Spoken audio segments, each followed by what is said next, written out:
It's time to get dangerous. Oh, I like that. It's Friday in Los Angeles. Yeah, we need a Friday thing, something that will really get people going on Friday.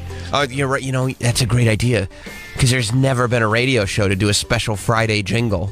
Yeah, something we should do that lets people know the weekend's coming. Oh, yeah. How about we say that? The weekend's coming. It's Friday. It's Friday. We don't mention it again. Scorch used to play the weekend kickoff. What's the weekend kickoff? And he would play it like every Friday. It's this long song that it's a combination of songs that every radio station has always played.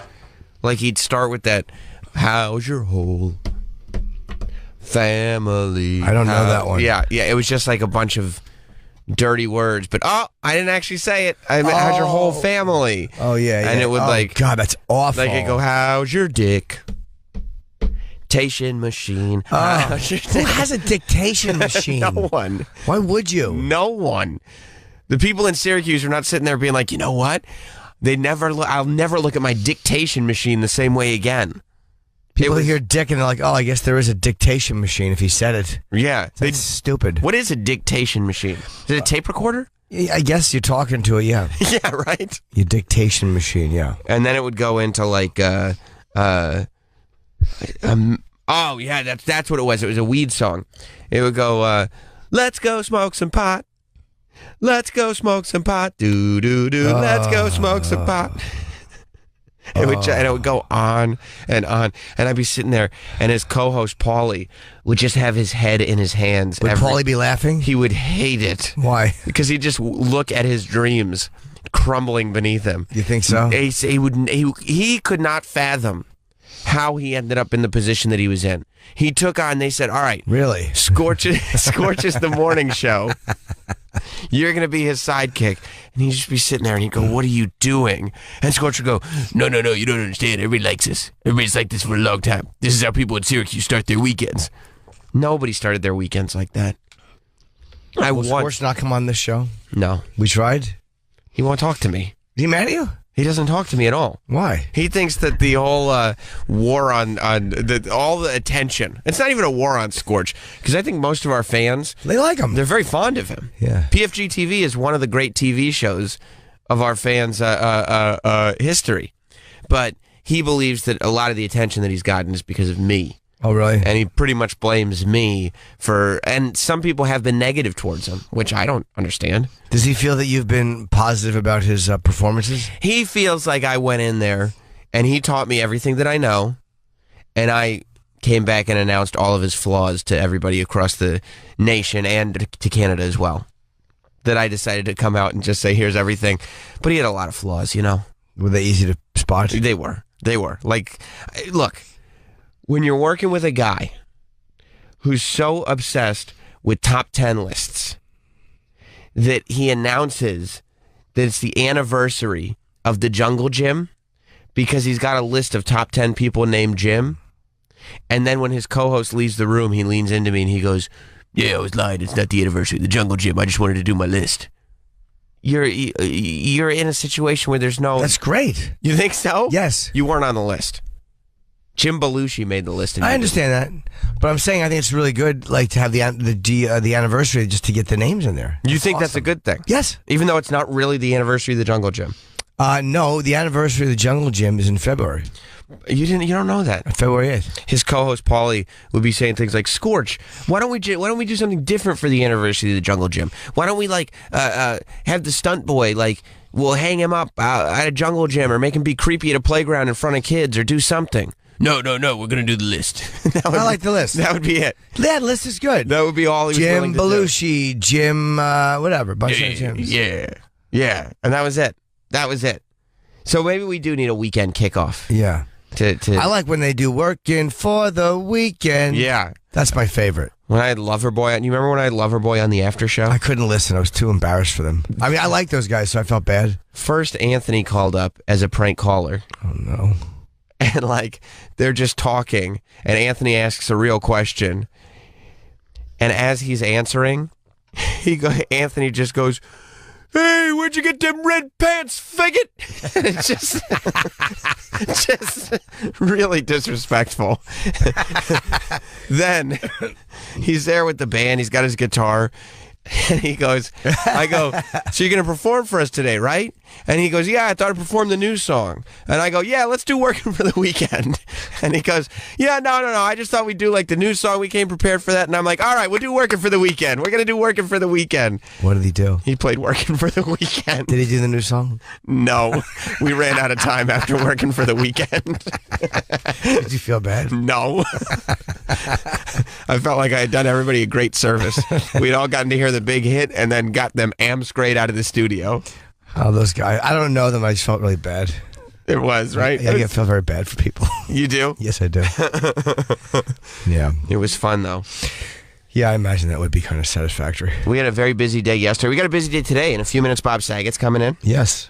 Rude Jude's coming in on the show today. Yes. We might even talk a little bit with Roxy, who's here helping us out. And she's very nice. Yeah, and she's got a very short skirt on today. I didn't notice that. You didn't? No. She's got thigh highs, and her dress only comes up to like her vagina. I didn't look. You didn't realize that? No, I noticed her coat was furry. Yeah. And she's from Boston, so we had a nice chat about Boston. But I didn't notice the skirt. I think Bob Saget may be outside molesting her right now. Yeah, I'm sure Bob. She probably grew up watching Bob. Yeah. So he walks in, and that's taking it. full advantage of that. Of course he is.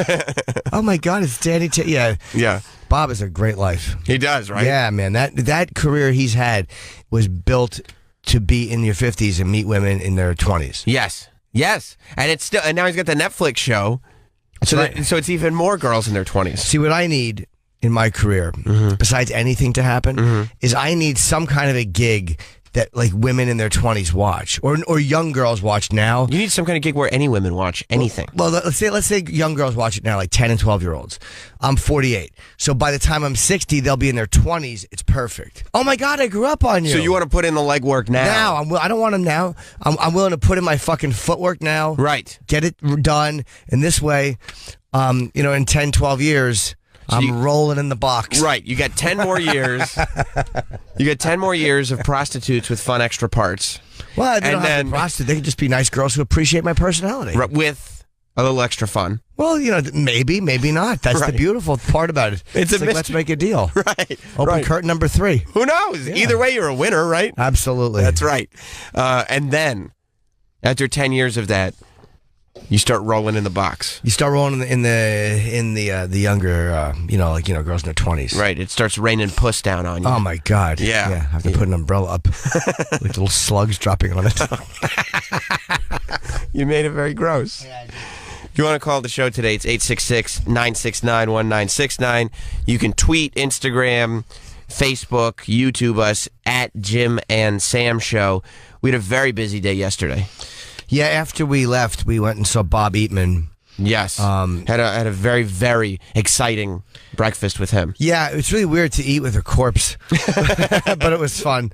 We had a nice chat with Bob, and I still can't believe he takes boxing. He's such a fucking slow-moving man. Yeah. And then we he must have a lot of anger in him, though. I have a feeling he has a tremendously rageful side. Yeah. Because he's at a deal. He's an agent.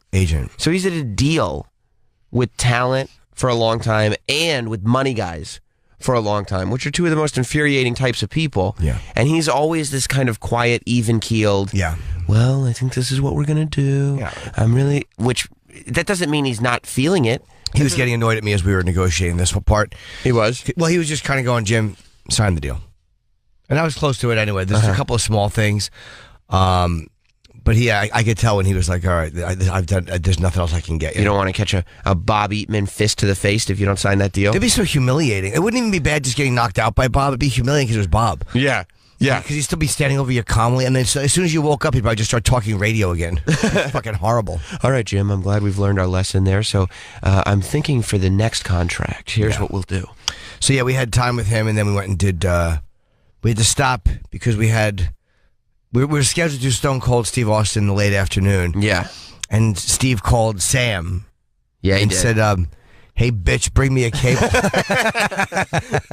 Honestly, he could have used that terminology, and I would be like, you got it, Steve. Yeah. No problem. And he did call me up, and he needed an XLR cable for his recorder. And I said, yeah, I got that. You know, it's one of them 3-prong deals. I can plug it in my recorder. You can bring that? I go, yeah, I got that. No problem. No problem. And this is how you know, by the way, that Sam really loves Stone Cold. Because after we did Corolla, after we got there and we did the podcast and we left, I realized Sam didn't have his thing with him. My cable. And I'm like, this fucking chiseler. For you to leave a $15 cable and not ask him for it or not ask him for the money, you really love this guy. Yeah. Yeah, so we did. So here's what we did. We had our breakfast with Bob Eatman, got to the bottom of a lot of things. Yeah. Then we drove all the way out. And every stop in L.A., it's not like in New York when you can do 100 things because you're jumping on a subway. That's right. You know what I mean? And just zipping around. Like, Jim, you use the subway in New York, right? I do. Yeah, I'm an NR guy. Yeah, you are? Yeah. So you're N and an R and NR 1, 2, 3, yeah. Oh, wow. All the way around town. Yeah. Oh, so you just, strap hang? I zip about. That's so cool. That's so cool. Thanks, man. But we have to drive around. Yeah. And I don't know if you... Oh, my God, the traffic out here. What is it? Well, I thought it was like there was some kind of accident or something crazy had happened. But as it turns out, it was just a typical Thursday in L.A. Well, yeah, it was fine. So we drive all the way out. We do Corolla show. That was really fun. Yeah, it was think the Adam Carolla podcast that we did will be out on Monday. Oh, it's not out yet. Adam is such a good talker. I've said that before about him, but he's such a fucking maniac. But he really is a really good. He does know something about everything, and he can just have an interesting conversation about anything. Right. Really, he's really great. Speaking of chiselers, we did a fun bit on his show about people with their stories of growing up with cheap parents or Tales from the Cheap. Tales from the Cheap, which was fun. And his studio's great. It's just it just feels like autonomy. You know what I mean? It just feels like he built something from the ground up and is in full control over it. But that's how we are, right?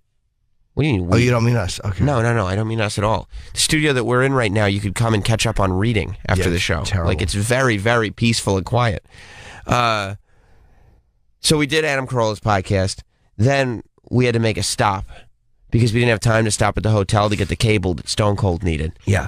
And I'm not showing up empty-handed to Stone Cold. Not at all. I told him I could get a cable. Spiritually empty, mentally empty. Your hands were full of cable. That's right. That's right. I told him I could bring him a cable. I'm bringing Stone Cold a cable. Of course. He called me. Yeah. So, you got a cable? Yeah. Whatever you need, dude. He knew you didn't have a cable. What he was saying was, get me a cable, bitch. He was right. Sounds just like him. Thank you. Yeah. I do a good Stone Cold. You do? Yeah. Oh. So we stopped at Guitar Center to buy a cable. $15 cable, not a cheap cable. And then we drove all the way out to Stone Cold's house, which took about an hour. And we got there. And I had a decent time over there. It was really fun. He's showing us his house and playing with his dogs and just chit-chatting. Yeah. And I thought we did about an hour. Apparently it was almost 2 hours. It was 2 hours that we did with him. Yeah. My second time, by the way, to his house. It's not cool. for so I'm a little more familiar with it. You were probably kind of starstruck, but for me it's just like catching up with an old friend. Yeah, that was exactly how it felt. It was good to watch two old friends catch up. Yeah, good. We had a wonderful time talking, and we talked a lot of UFC. He's a big UFC fan, and it was just a fun talk. Yep, I think that comes out next week as well. And after the podcast ended, we probably stayed for another half hour chatting. Yes. And I was so happy because me and Stone Cold were just talking about UFC, and Sam doesn't know much about UFC, so he was just sitting there, and I was just so happy to be talking. Because I knew you wanted to talk about wrestling. It was weird. Because at no point did you move the conversation past UFC. What did you want us to... Would you have been happy if we went back to talk about wrestling? I would have been happy if you went back to talking about anything. Could have been music. Could have been broadcasting, radio. Hey, so how do you feel about doing this podcast? You know, I've been doing the radio show for... Oh, let me input a little bit here. That was what... I told Sam that's what it would have felt like for me to watch him and Ozzy talk about wrestling. Shh, Jim, we're talking. I'd be like, what? Can I be a part of it? Do you guys remember Coco Beware? You guys remember Bobo Brazil? No, Jim, we're not talking about that. We're not talking about that. So that was a lot of fun. Yes. You want to bring in Bob Saget? Yeah, Bob is here early, so Bob, let's bring in Bob Saget. I don't know if they can hear us out there. Can they not? But you want? Okay, Bob can see me. We're bringing in the amazing Bob Saget now. Tell them to. Is the radio on out there? Yeah. Oh, okay. All right, cool. But I couldn't hear my name. Okay. How's it going? What's going on, man? Welcome. Not much. I'm Welcome very happy to be here. Now you. This is altered to me because I kind of knew about this. Pardon me, that's my leg. I've had it like a Kenneth Mars, Dr. Strangelove, Young Frankenstein arm. references that no one's that's listening would know. So last time I saw you was in New York, and everything has changed. So oh my God, yeah, we haven't seen you since the new show started. We kind of briefly talked about it, but I didn't know what we were talking about. But things are good. Things are great. You're happy as hell. You guys are now living together in the morning. We are, and throughout the day after the show. Yeah, it's nice. So now, and you and Opie, it's amicable. We haven't talked. Is that the truth? Yeah, 100% true. Holy crap in a handbag. It's fine. Yeah, he's fine with it. I'm fine with it. It's one of those things where we didn't. The last time, I'll just tell you. I apologize for redundancy to the fans, but the last time we spoke was we knew the show was winding down. It was time to move on for him and me. Both of us felt right. It wasn't like he was like, Jim, please stay, and I'm like, I'm leaving. You know, we were both comfortable with it. And then we apparently had a week and a half left, and then I got an email that said the last Opie and Jim show will be Thursday. I was like, okay, because he was going to take the week off.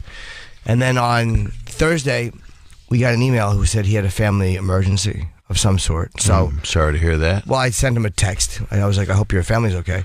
And he wrote back, thanks, Jimmy. And that was the last time we spoke. So we never had like a last show together. Right. But whatever. It was fine. It's difficult. Endings are really hard. And to end them properly, sometimes it's amazing to begin because things are just like shooting out of a cannon. Right. And you guys did.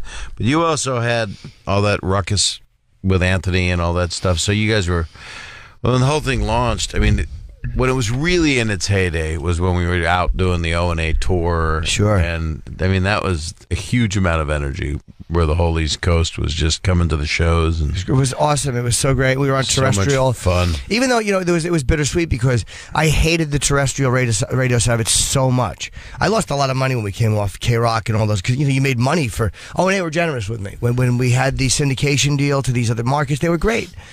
But I fucking hated it. Right. Hated it. Just in terms of content. It wasn't. Yeah, the content wasn't fun. It wasn't fun. Right. Can I say Heine Pat? You know, fucking 40 years old. Right. It's awful. Coitus. It was so bad. I like that you didn't care about the money though. Your integrity as an artist. To be able to say "fucked in the asshole." Absolutely. Well, how else am I supposed to describe my weekend? Well, that's also you're in Los Angeles, so that's what you come here for. But yeah, it wasn't fun, dude. It just wasn't fun dealing with that shit. It wasn't entertaining. You know, me and Florentine talked about it. Jim had a good way of putting it. He's like, would you rather do a theater with 1,000 people where you can't say anything that you want to say or hardly anything, or a theater with 500 people that you can say anything you want? And I said 1,000, but I got his point. Yeah, unfortunately, 1,000's not really an option for you. Well, I'm happy to see you. 500. I'm happy to see you. You too, Bob. And welcome to Los Angeles, town of dreams. Yeah. And they're wet and they're covered in fungus. Take an antibiotic. Are you a single man? I'm married. Of those things. Oh. Yes. Has Jim ever been part of that? The three of you? Not yet. No, We're only a month into the show. You're going to build into that. Yeah, his wife is really sweetheart, but she's like dropped little hints. She said we gotta all hang out more. I'm like, oh, easy. Has she said that to you? To me and Sam. I guess I didn't pick up on the. No, you didn't pick up on the innuendo. Oh man. Yeah, I'm not comfortable with that yet, to tell you the truth. Maybe you should. Can I make a suggestion? Sure. Start a three-way text first. Just like some kind of group like, text. Hey, I didn't even realize you were on this, honey. Right. Jim really, now that we're working together, this is the way he works with people. Right. He wants to get in. He wants to understand the light. Start it with something innocent, like on a three-way text. Go, Jim's been asking about your feet, LOL. And you're just on the text. And there is a foot emoticon, so yeah. Oh, is there? Yeah, and lips. So you can still make it cute and fun. Yeah, you can take it, and you can add a zucchini with drops coming off. Right. And a nose and a smiley face. Yeah. Oh yeah, it's all there. Everything you need for a relationship. So I was at the Kanye concert last night. I was about to ask you about that because I read Entertainment Weekly was like reporting on all the celebrities. Yeah, which isn't anything. I have this whole thing about celebrity being the C word. If you have no discernible talent if you're a celebrity, but you're not an artist, you're not a writer, you're not a singer, you're a celebrity. Here are the celebrities. People just know you, right? Yeah, but Lenny Kravitz, I mean, that's an artist. Sure. That's a really good one. And one of the One Direction boys was there, right? Yeah. Yeah. The one with the Z who wrote the book? I don't know which one. I know what direction it was, but straight up the pooter. But the Kanye show was interesting. He comes out on a slab, on a piece of wood that's suspended above the audience. I got to see it when he did it at Madison Square Garden. at the beginning of the tour. Pretty awesome. Yeah. It's not lit, though, so you can't really see him. Well, where were you sitting? Well, it didn't matter. I mean, I don't know if it was the forum lighting was different than what you saw at the Garden, but... Well, I guess because he didn't stay for the whole show, right? No, and I had left because I went with my my buddy Mike Young. You know Mike, right? Comedian, really funny guy. We toured together and used to have debauchery back in the day. Oh, okay. With your wife. Really? Yeah, that's nothing. She must have been very young at the time, but texting is the first thing they learn. I'm telling you, they get used to those screens. Oh, she was all thumbs, that kid. She was a hell of a hitchhiker, I'll tell you. But it was very strange. He cut the show, I guess, an hour short or something. Why? Yeah, he walked off. He said, I can't perform because my voice isn't good, and you people deserve a good show, and I'll make it up to you. Now, he said, I'll do better next time. Right. Oh, wait, so he didn't say, I'm gonna refund your tickets? No. But the thing is this. Now, I didn't pay for these tickets. This was like VIP. Sure. Or whatever. It's a celebrity ticket. Well, yeah, that's right. Because I'm a celebrity. Yeah. I'm a clown head that you squirt water into at the fair. But I or pee. You could pee in my clown mouth. That's probably more. I haven't talked dirty yet, so I figured I might as well say clown pee in a mouth. How long was he on for before that happened? I guess about an hour. I guess it was going to be a 2-hour show. It's like maybe did 90 an hour minutes. and 15 or something. I don't know. Couldn't he have just done 15 minutes more and cut it at 90 minutes since it was the show? I don't think you do. Yeah, you don't do what he did. And now, Right. now I've when I was on with you guys before the end of your last Sure. the Force Awakens or whatever the hell your last show was called.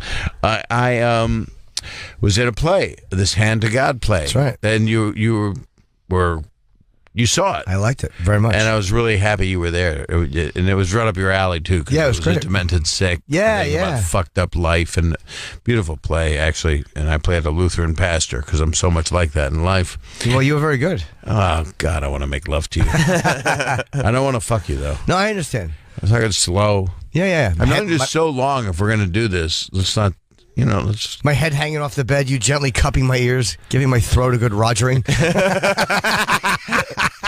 He wants to make love to your mouth. Roger that.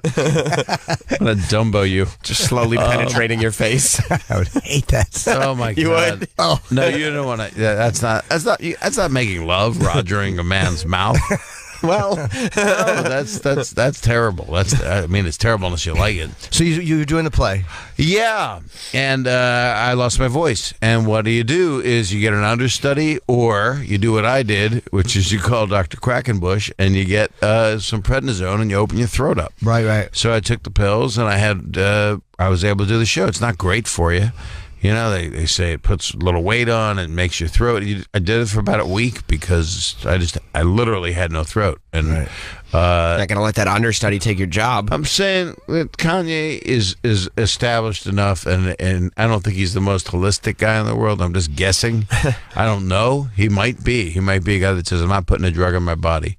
But I don't imagine that he couldn't just reach in his pocket and pull out a little pill which takes effect. Do it at the start of the show because your voice is bad Right. at the beginning of the show. And in his defense, he did a ton of shows right before it in L.A. at It was the like Forum. his seventh night, right? Yeah, and that's At the forum. Yeah. Yeah, and Hanukkah is the longest thing he's ever done. He did 8 days of that. But I just I don't know. I just don't think it's a thing you do. Should have done 15 minutes later. Cut the show a little short. It said in the article that he did 45 minutes before he cut the thing short. Oh man, did I walk out of there early? Yeah, because the show's only 90 minutes. I went to the Forum Club. I was told that it was a 2-hour show. 90 minutes. And it's funny. I've been out touring for a long time this year. That's what I kind of did. One of the things I did this year to get a new special ready to go. Did you just shoot a new special? I think I'm you shooting did. the 17th. Oh, December and 17th. you're doing it in Boston? New York. Oh, where are you going to do it? Skirball. Oh, that's best. That's where we did it. yeah. That's where we did those HBO specials. You did yours. Me, DL, and Attell shot in D.C. We shot in D.C. that year. You shot in the Skirball. I've shot in the Skirball for something else. It's a great... What happened was, though, John Armour was the producer, and they did like 5 with my background. But I'm like, hey, I picked that background. I think they threw a different light on it. Let's just switch the background. They could just CGI us right into any special. It doesn't really matter. I guess so. Right now, put our face over Carlin, just runs. Just have my mouth move, say really smart things. People go, oh my God, I had no idea he was a That's genius. great. Yeah. I hated him so much. I'm so glad it's not him now.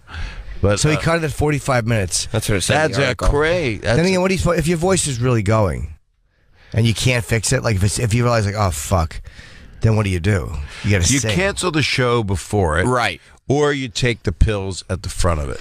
Because they take about a half hour, 45, or I think it's like 2 hours before the show. And that's for people that, and then they have to have their nodes looked at. So, he needs to have his, but I'll tell you, it sounded really good. His voice didn't sound bad? Not to me. I mean, but it's, you're listening to a thing that I'm pretty sure goes through auto-tune. So for a lot of his songs. You're going through auto-tune, and the whole thing's on a tape track. Right. I don't see a band. So you're actually, you know what? There might have been a band because when I saw him at the Garden, he had a band, but he's like an egotist, So they weren't on stage with him. Like there was just one section because he did the floating stage thing, right? Yeah. There was one section of the arena where the band was actually they blocked off seats, and the band was actually in. I would love seats to way have far known away. that. Yeah. Wow. It sounded to me like a DJ was running the whole thing. That might have been. There was a band in the seats, but there was at least at the Garden. Yeah, he had a band and a DJ, so maybe they were going back and forth. I had a little slide whistle and a skin flute. But there was a thing in the Forum Club, so right about 45 minutes. No, if he did 45 minutes, but half hour into the show, I went back to the Forum Club, which is where the VIPs go. Yeah, and it was pretty damn crowded down there, which is not a good sign if you want to go see your. It's like, I don't know, I guess like going to the Kimmel show because the party's so much fun. But don't you want to see the show? So yeah, that's why I fucking hate comps. Like I don't mind like comps, but like I always tell my manager no industry comps. I hate it. Not that they're clamoring to come either way, but I hate it when industry comes to the show. I don't want them. I don't want them to have comps. They don't pay but you attention. have fans though. So what if somebody fans are different? No, fans are different. I mean a fan that's a studio person, or somebody from a TV, or if somebody from Comedy Central goes, my God, I love Jim. I want to see him. I'm in town. He's in town. Can I go? That's different. But if it's like, hey, and this I agency, want to suck his dick. That's preferred. I don't want to rowdy Piper's mouth. But I said, no. There's one time I did it. I never forgave the agent for it. It's so stupid and petty. But it was at the Viper Room in like 2008. And that's a very small room. So this agent who you have chicken wire go up because they got that cage. Do they? The Viper Room, yeah. Do they always have it or no? Always. I was back there like 30 years ago, and they would like throw bottles at the ass. No. This was. They said I was the first stand-up to do it, maybe in a long time. I believe that. And it was great. I did like 2 or 3 nights there, and but there was an industry comp table for this fucking agency. This typical agent guy that's like, oh, I love you. Shut up. And then yeah, we left him a table by the front, which is what he had requested, and he didn't show and he didn't call, and it was just in that room. Those tickets could have been sold, or I could have been given to somebody. What's his name? I'll tell you off air, because I would tell you. I don't care, but he's not a public figure. That's the only reason I won't. But he's a fucking cock. And I know him. Yeah. But it was just so shitty that when you comp people, it's like Kanye must be annoyed about that. Like, you get all these people in the fucking VIP area. It's like, get so pissed off he left. Well, he wanted money, so he did his 7 shows. So that's pretty cool. I mean, that he can sell out that many tickets at a place that large. He's amazing. When but it comes did you just to that. get bored after like a half hour and just like, okay, I've seen the It's show? very, very loud. So there was a lot of blood pouring out of my ear too much. into a woman's lap. Oh, you can't have the noise. No, I'm fine. I would have stayed. I mean, I love music, so I'll go. And if I love an act, But it's not like, if I'm in a Springsteen concert, I'm not going backstage right during the show. But that makes me just an old white man. Yeah, that's about right. I like Woody Guthrie. Yeah. That's what I like. I like Gold Rush kind of music. I love though that like the story coming out of the show is like Kanye leaves 45 minutes early and people are pissed, but you're like, yeah, I left before that. I was all done. I wanted to beat the lot. You don't want to go out to the lot where everybody's going, yo, Bob. Right. Not 30 minutes in though. Yeah, exactly. That's true. This is the longest relationship I've ever had You with beat an the artist. lot before the end of the last song. I'm like, all right, one more. Then you're like, all right, let's get out of here. People were still coming in. Yeah. Rushing to make It's like it. when Jim went to WrestleMania because they got him tickets. Thanks, buddy. And it was like Free? Yeah, of course. Oh my God! And the big You're match. not even Jewish, and you get excited. I like a good free ticket. Are you? What were you raised? Catholic? Yeah, I was raised Catholic. I went to CCD, made my confirmation, my communion, and then I kind of And stopped. so, do you believe in all that? I don't know. To be honest, I want to, and I just find it all so silly now. It's very hard. Do you look at the New Testament as? It's interesting because I've been talking about this with somebody, and it's like an ongoing discourse that we have, just trying to discover and understand and respect each other's beliefs or non-beliefs. Do you think that it's just history that's in that book, or do you think it's metaphors and life lessons that's intended like a lot of religion? Both. I mean, I think it's both. Maybe there are some things that are historically accurate, and the rest are just shit that people made up 300 years after Christ died. Right. Yes, stories that just sounded good. I think it's almost all metaphor. Yeah, a lot of That's, it. just like that's, life that's what lesson I and- think. I like the pictures. You know the Makes it easier to follow, right? yeah. I like it when they have real big thumbs. I don't know. I don't know what that. The has Mary to do with Magdalene anything. stuff turns me on. I enjoy that. You do? I love a good immaculate conception. I mean, I wish life was like that. I do. Oh my God! But what I was gonna say to you was you've been out getting ready for this special, so you're about to do it. Yeah. So you've been and to think about Kanye doing 10,000 seats or whatever that was, 16,000. I don't know, 20. I don't know what the forum has, but probably 20, I guess. But I've been doing longer because I want to do a special. I want to wait till the election's over. Yeah. I can't talk about any of it because it's not evergreen and it makes me nauseous, the whole thing. See, I wanted to talk about a little bit of it, even if it's not much, even if it's just a minute or two, to have a special coming out in February and March and not at least mentioning Right. the monumental president. It's not, you know. Are you You'll doing it? But you'll have your answer. I mean, it's not like you're That's what I'm shooting saying. That's why- tomorrow. that's You're why I wanna fine. do it, yeah. Are Same you with gonna me. Are you gonna do it in such a way where like you're not addressing the fact one of these two people are going to be president? Are you just addressing them, or is it going to be very clearly dated? You know what Well, I'm he'll saying? know who the winner is. So. Well, I'm taping in December, so I'll know. Oh, right. Of course. Yeah, that this was is Jim. Have you met him? Jim. When's your? Where's your special going to air? I'll tell you off air. I would love to say it, but they have to announce it. It's that fucking agent from the Viper. You're Yes, not it allowed. is. You can't. I'll tell you off air. On his phone. No, I can't because the part of the contract is they have to announce it. I remember asking my manager, can I they announce this? He goes, understand. no, they have to. Norton's gotten very industry since you last saw him. Yes, I have. No, actually, he just what he has done, and I've known him a really long time, longer than we both even probably remember. Somewhere in New York we met, but before any of this radio stuff, Caroline's. I guess. Yeah. And the thing is, he became a professional. You became a pro. You know what it is? It's weird. Like, Not at radio. no, I clear my throat a lot. I'm Jacking off guys and throwing little people on mattresses. Nothing wrong with that. It's good radio. Yeah. Yeah. It's, so I know you just can't do it because they're being nice by giving me a special. So I don't want to burn them and do it like just because I'm anxious to announce it. Like I'm dying to. But And you will. And you got a forum. I mean, look at this. And all the people that are listening right now, I've been a friend of your show, your past show, your last show. right. I like Opie. I like Anthony. I don't understand anything. I don't know. This whole world is just one giant fucking crazy. Well, no, relationships fall apart. It's like It the happens. movie Zardoz. It's okay. Relationships collapse. Yeah. Not a big deal. I just wanted to mention a movie you definitely don't know what I'm talking about. Yeah. I don't know Zardoz. Zardoz, I think it was a John Borman movie. I'm not Yeah, sure. But definitely. Sean Connery was the star, and it was the future, and it makes no sense whatsoever. And there's a floating head in it, and I could sure use some A floating head in the future, just a typical Friday in L.A. Oh, Jesus Christ. Welcome to beautiful downtown Burbank. But I mean, I've been out doing like an hour and 40 minutes. Oh my God! But not when it's a casino gig or something. Then you do an hour because you can't. You can't go. They over. want you out. Casinos, there's no fucking gig that will complain less if you do under your time in the casino. They're happy. He only did 6 minutes. All right, we'll go out and hit the tables. They don't give a shit. They're just trying to get people in the door with your name and then out the door as quickly as they can. Is that the gist? That is, but I'm engaged in the moment so much in stand-up, and it's just one of the things that I do poorly, but it's something that I just love. Sure. So I've been trying to do like the freestanding hour within the hour and 40, and that has been making me feel like I get off stage and I go, wow, how long was that? It felt like 40 minutes. Yeah. So maybe Kanye thought he did an hour and a half. He thought he was done. What are you dating now, or what's your? I have a girlfriend. Oh, you still do the same girl? No, I don't think How so. long? Is my penis? Yes. It's about 5 months now. Okay, cool. no. I think we're 5-6 months we've been we've been dating. How old? She's a woman. She's in her 30s. Okay, cool.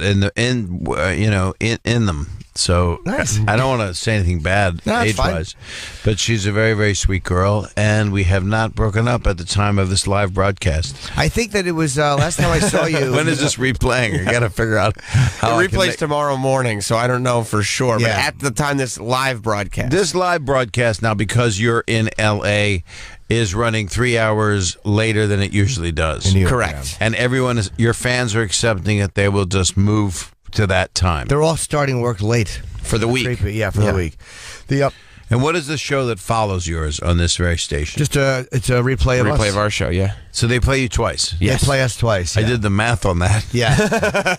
Yeah, you're right. Replay of us. You're boom, talking to boom. Rain Man right It's now. really good. So I think last time I saw you, I saw you, I think you were in the relationship and it was good. You just started. It was less than we only did the show a month. Oh, that yes. Yeah, it was good. Yeah, so I think you're still. So we're still. I think the honeymoon period is. After about 6 months, you shake the tree a little bit. What will you typically? Because you're a really good guy, but what will you typically fight about with any woman? Like as that honeymoon period wears off, like what's something like that will always like? For me, it's being away, or my texting habits, or other things like that. For you, what's You're texting with other people. Yeah. So what's the problem? You could block those other people. No, I'm the one initiating the conversation. Yeah, how are they going to text you back if you block No, but you could initiate them and then block them. Oh yeah, send a cock So your photo, ego's block. fine. So what's typically something that they want? I too much think of your the time? usual thing is the person is very comfortable with you, and then all senses are down, so they just behave in a way. We both, all people behave in a way that they don't even regard what the other person's thinking or feeling. They just are more reckless. The politeness is kind of worn off. So they start to forget that they're with Bob Saget. And it's like there's something about that. Like No, I say it every 5 minutes. You realize you're with Bob Saget. Do you ever get don't that though? Like I'm fucking carrying most of the weight. Right, like the reverence starts to go away. Yes. Right? Like, anybody, especially, and I've never not dated someone younger. What are the odds of that? What you hear right now is me patting Bob. Well, but I'm 60 years old. Who am I going to date? Margaret Thatcher? Yeah. You don't want to date a nice 57-year-old lady? No, if she was really nice.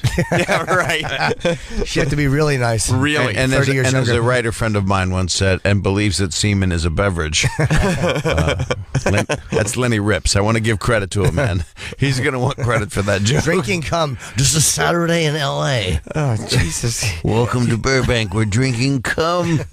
He's been doing the LA stuff all week. But are you doing a Carson voice? Is that No, the it's not a idea? car. People think yes, it Sam is. said it. It's a car. It's That is, obviously a you're bad doing Carson. No. He says Yeah. no. He says it's just an LA voice. He's an LA guy. It was funny. I was driving on the way, and it said Slauson Cutoff, and I grew up.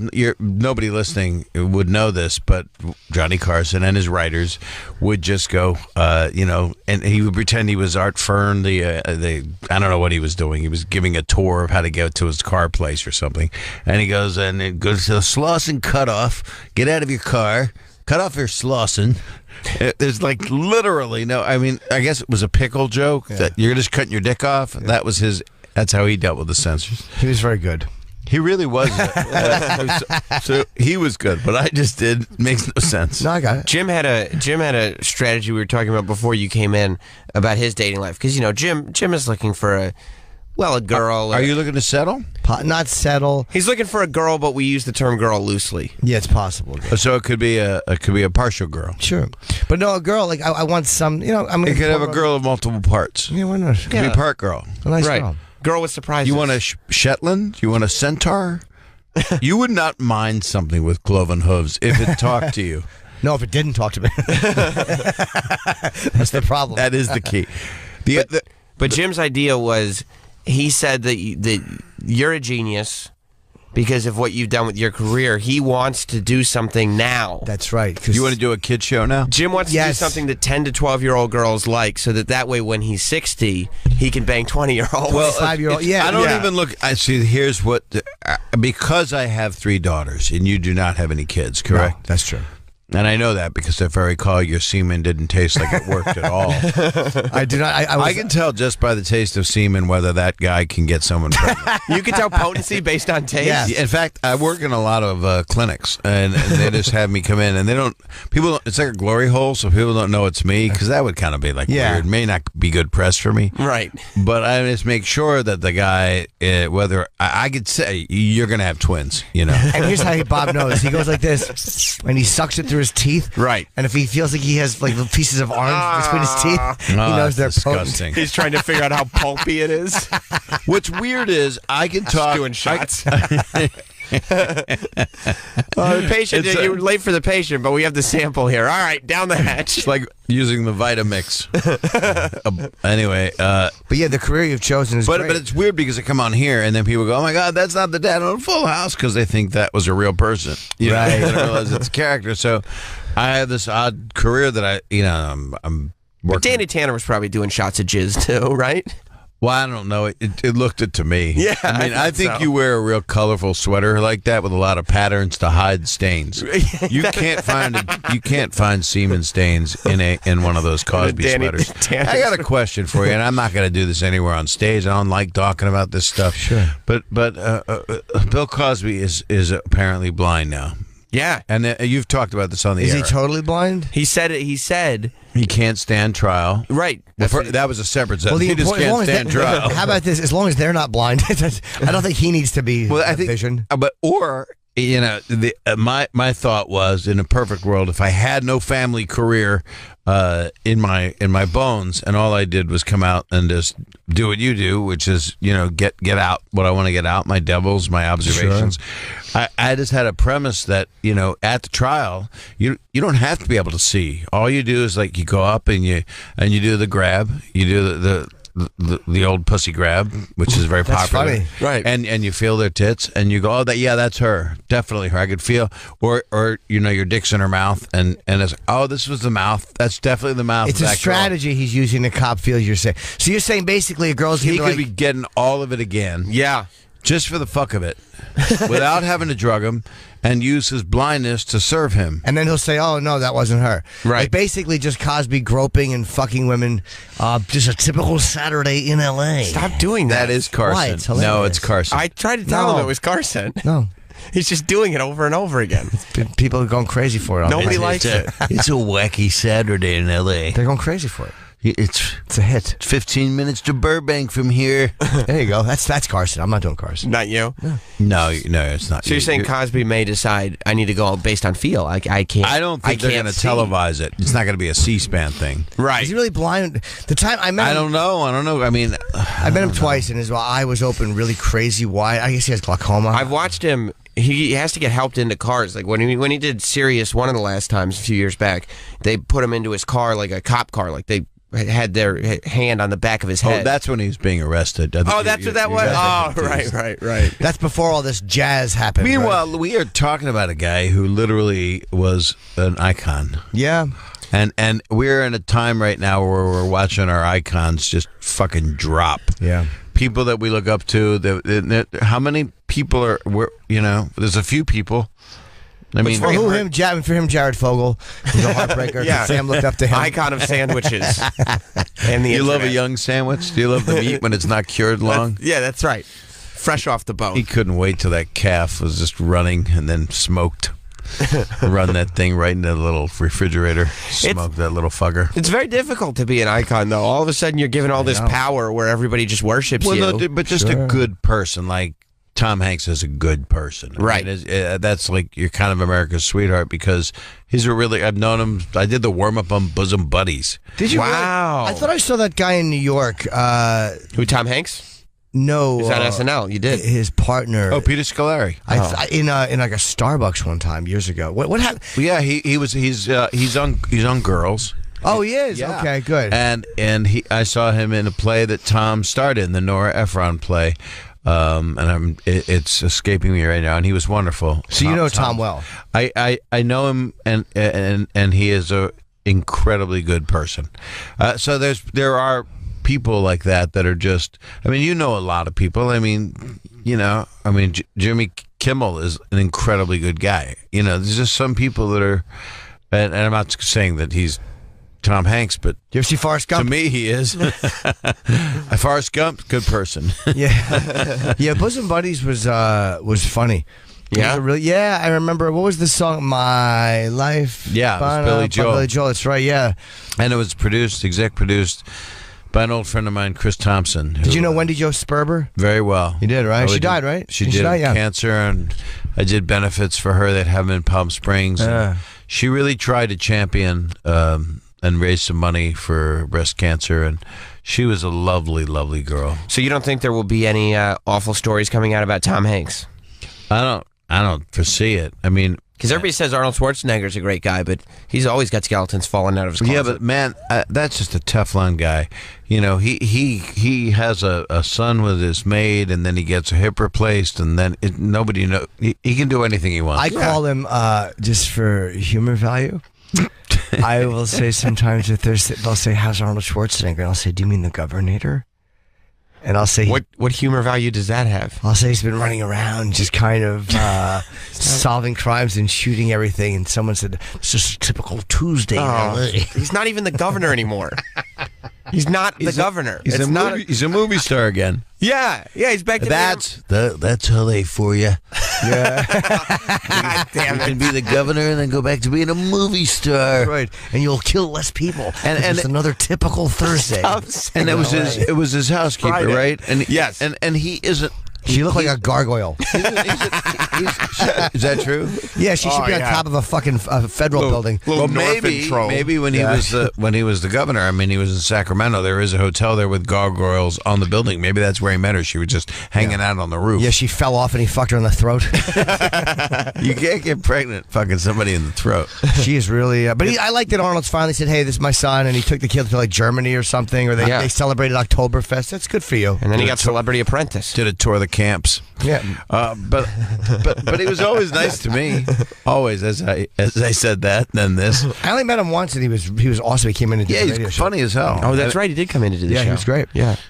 He has a humor about himself, and it's just, but it's, a lot of people that are well known get away with things, and there's a lot of hurt when marriages break up and all that crap. When you find out terrible things, nobody cares if somebody, somebody who cheated on somebody else. That's kind of like fun to talk about, but it's also unfortunately a norm that relationships have a beginning, middle, and end, and so they don't all last. But that's not going to ruin you. Like that's not going to make you not an icon. Like if Cosby cheated on his wife or was having an affair, he cheated on his wife. Yeah, I was. You want a Jello shot? That was the weirdest part. Is that to drug someone to have sex with you? That's I don't think he needed to do that. No, he definitely didn't need to. It had to be his. You just show you're real. Got off on. That's either his thing, or he turns him on, or he loved the fact that there was no real repercussion from it, meaning they couldn't just go out and scandalize him.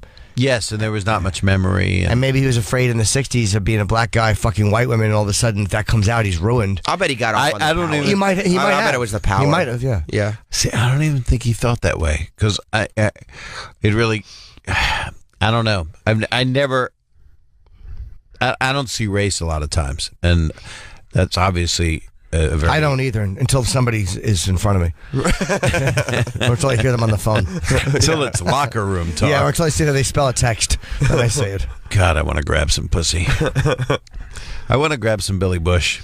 Grabbing pussy is locker room banter. We all say very dirty things. It's okay. We do, but that's the thing about this. This happens on the air. So the locker room banter is what you get to do. That's why you're not on free radio. You get to do this, right? And then you don't have to go get outtakes. But you're not running. There's no way in hell.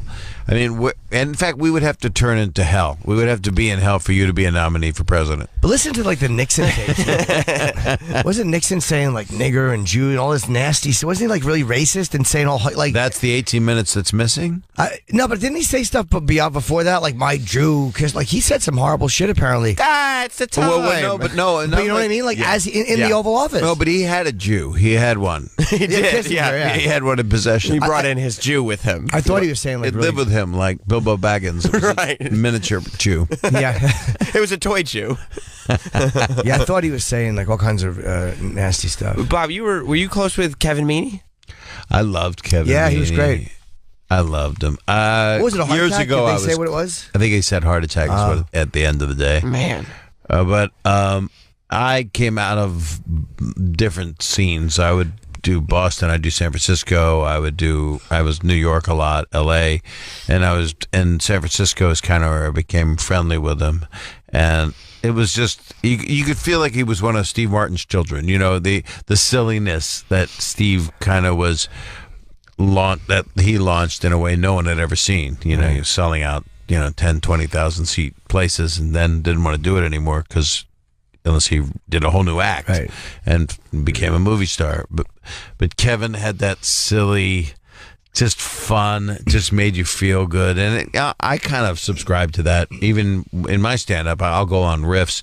They might be a little more blue because Kevin was not blue. No. But, I mean, if you look at him and you Google him, which I did the day that he passed away, you start to Google the person and you start to watch stuff. And there was a Tonight Show clip. And it was one of his first things he ever did, which was he's bombing.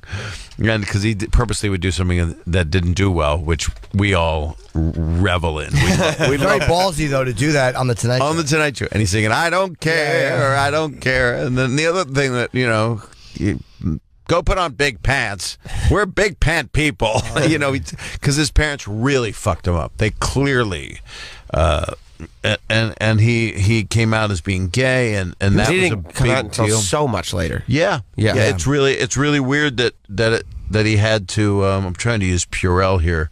Because my hand is covered with excrement. I appreciate the respect. I went to the restroom just to put my hand up my ass. Because it gets me ready and loose for you guys. It's the morning, Yeah, and I want a suction cup to the chair. I don't know what that is. But I don't like when funny people die. I like when non-funny people die. I think that's great. Yeah, it really is. You do? Yeah, but funny. We don't need another fucking funny person. Max Alexander just passed away. Did you know him? I did. I didn't know he died. I liked Max a lot. Yeah, I know. And that's the age they were. What? I mean, I'm 60. What did he die of? I'm living. The age? I think he saw my show. I don't know what he died of. He was really heavy and he lost a lot of weight. And I thought did he come out or no? I don't know. I thought he was gay. I don't know. I tried to fuck him so much, but just in one of the flaps. But what did he die of? I do not know. And when? But I have a friend who calls me, and you know the guy actually, but I'm not going to say. Off air we'll talk. Sure. Oh man, we'll go to Burbank and talk about it in Los Angeles. We'll have lunch at a place and talk about it. Just another typical afternoon. Of a confab. I've got the best hoagie shop in Toluca Lake. But this guy only texts me who dies. And it's always comedians. It's like, what comedian died? You just never hear from him until somebody dies. It's just unbelievable. It's like blank died, blank died, blank died. Did you hear about the bus crash? It's just it's like I have my own private tragedy junkie. TMZ. Yeah. And you know the guy. There are people like that, right? That are tragedy junkies that just want to. I think it's everybody.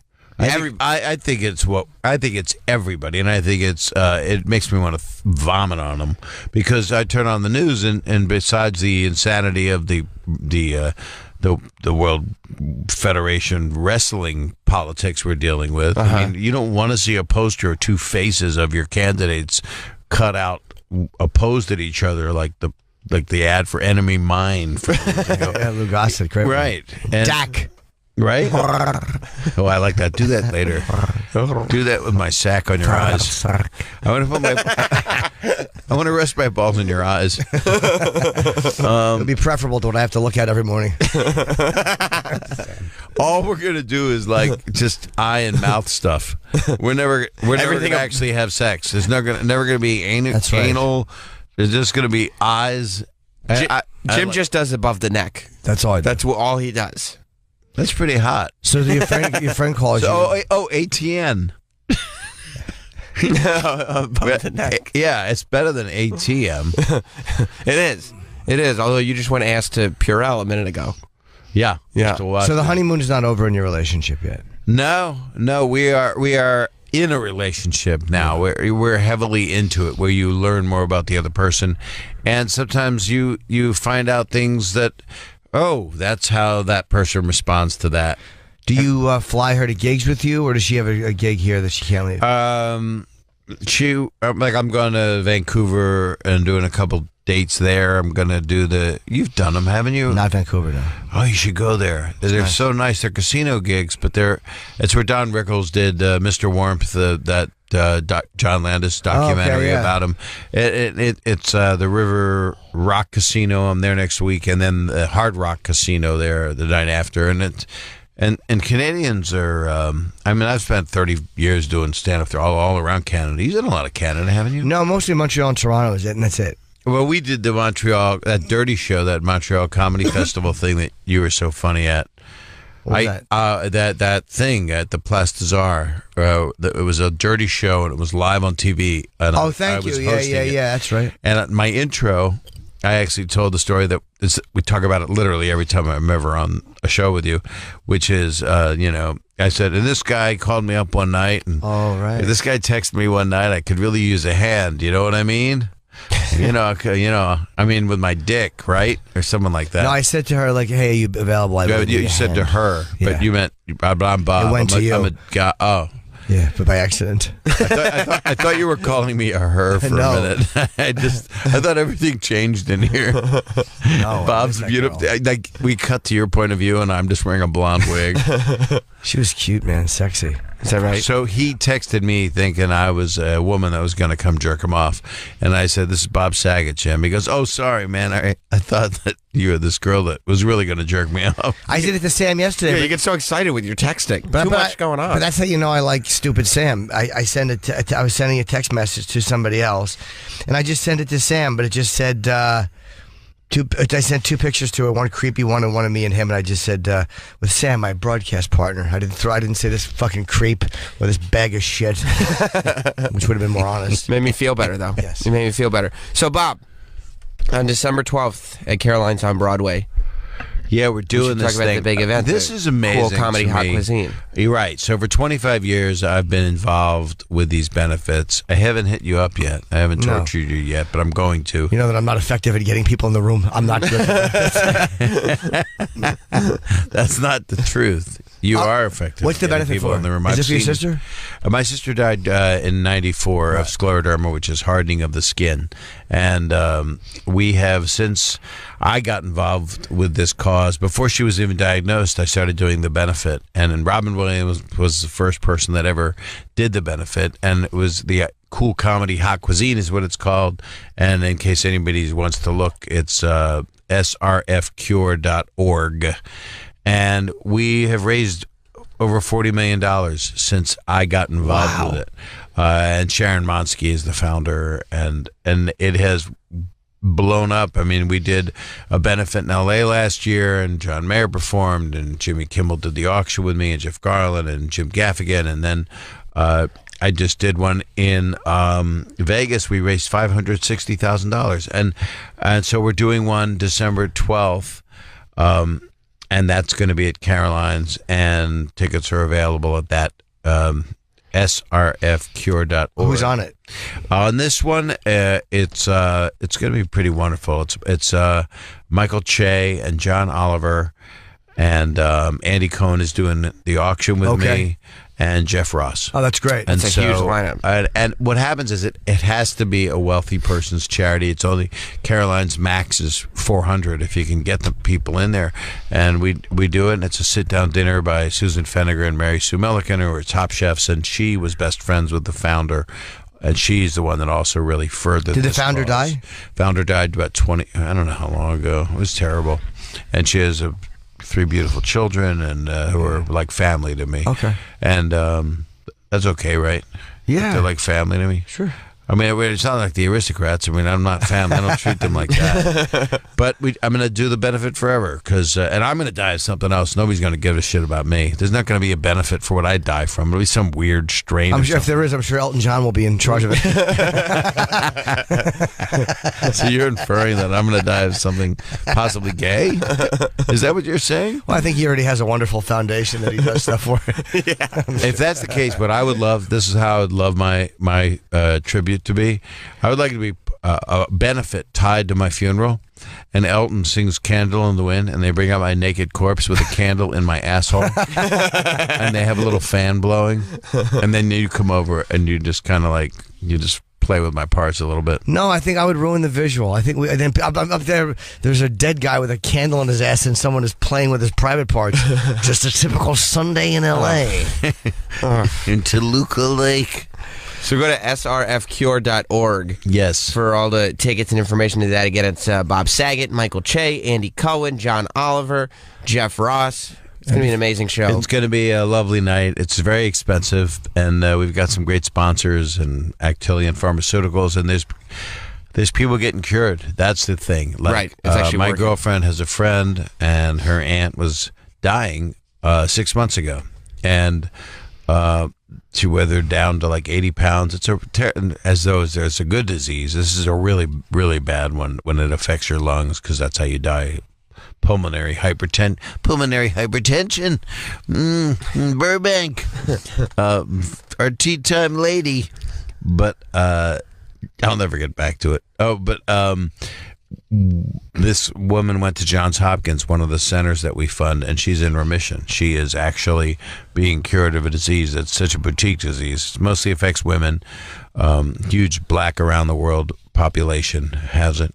People always say, when you come up with statistics and you go, and I went to Washington, and I was actually, years ago, Hillary actually was very helpful. She took me around, set me up at the different senators and stuff to help me with women's causes, and I fucked a lot of chicks. No, that's not what I meant. Yeah, you go, girl. But people don't care about causes as much if it's about women or and people breast cancer awareness does pretty well. I mean, NFL and a lot of breast cancer awareness does. Breast cancer awareness does, and I mean.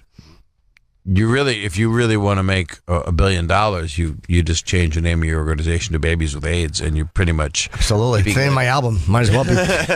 What is the name of your special going to be? Mouthful of Shame, possibly, but I'm not sure. I still may change. I like that. Thank you. That sounds like what could happen at the end of this broadcast. That's exactly what's happening during it. Yeah. I'm going to want you to wear a contraceptive sponge in your mouth. So here's the craziness of what you were probably going to look at next, which is that December 9th. Yeah. Besides, when was Pearl Harbor? December 7th? That sounds right. Right. So I'm actually going to Japan. I'm leaving Japan December 7th, just in case. Yeah. There's any thought. Retribution, sure. But we are Fuller House. It's the second season on Netflix. It's the they say that it's the most popular show on there. Really? And they also say that it's the most popular show in the world, which I don't believe it, but there's nothing in print. But all the Netflix people walk around smiling an awful lot when they talk about it. But that comes on December 9th, which means on Netflix you then watch 13 episodes, and that's it. You take your 7-year-old, put it in front of the TV, you leave the house, go get drunk, get hookers, and just drive anywhere you want. And your kids they can just binge watch Fuller House. It's hard for me to say Fuller House. Sure. So used to follow. Sure. I used to, but I play the father. but I'll be out doing. We're going to Japan. They're sending us to Japan. That's amazing. And we're going to do a thing at the San Francisco House of Promotion. It's going to be Do they like Full House in Japan? Did that show go huge? worldwide? That show went worldwide, but the way the world changed from 30 years ago when this show started is, you wait for syndication, and then 10 years later it ends up around the world. It doesn't happen right away, and they got to translate all the shows. This thing, the moment it drops on December 9th, it goes around the world Everywhere. in every language. That's amazing. So it is. And my voice is the same guy that did my voice in France when I was on Full House. And he talks like this. Hello. Oh, Michelle, you're so beautiful. He doesn't speak English. But, but he's doing my voice again. They got the same guy. Now that He probably hasn't worked since. yeah, he's just sitting there waiting. It's been a mime up till now. Now that the show's so popular, the Olsen twins still want nothing to do with it? Well, they're not actresses, you know? Oh, I guess. Yeah, they're really amazing fashionistas. They make money Business from that, people. right? Yeah, they do. They do. They right? make money from their clothing. Yes. Yeah, they got a huge. The clothes are actually amazing. I go home and I wear the pregnancy outfits. I actually have a friend who wore one of their dresses, and I didn't know what it. And she was pregnant when she wore it. It was a pregnancy dress, and I just went, "That is the coolest damn thing." She said, "Well, your TV daughters made it, and it's just this amazing looking thing. It's if you you know, because some women are self-conscious, but if you have a good 10 grand, you can sink down on a thing that makes you look like a Teletubby. You're in good shape." No, but they're like, I mean, I'm real close with Ashley and Mary Kate. Like, I love them a lot. So, Yeah. I mean, if you don't want to act, you don't want to act. Right. I don't know why, you know. It's not like we're sitting around on a couch just showing clips and talking about Right. it. Everybody's playing the parts. Right. It's so bizarre, man. It's like Right. walking in and hold on, I got a booger in my ear.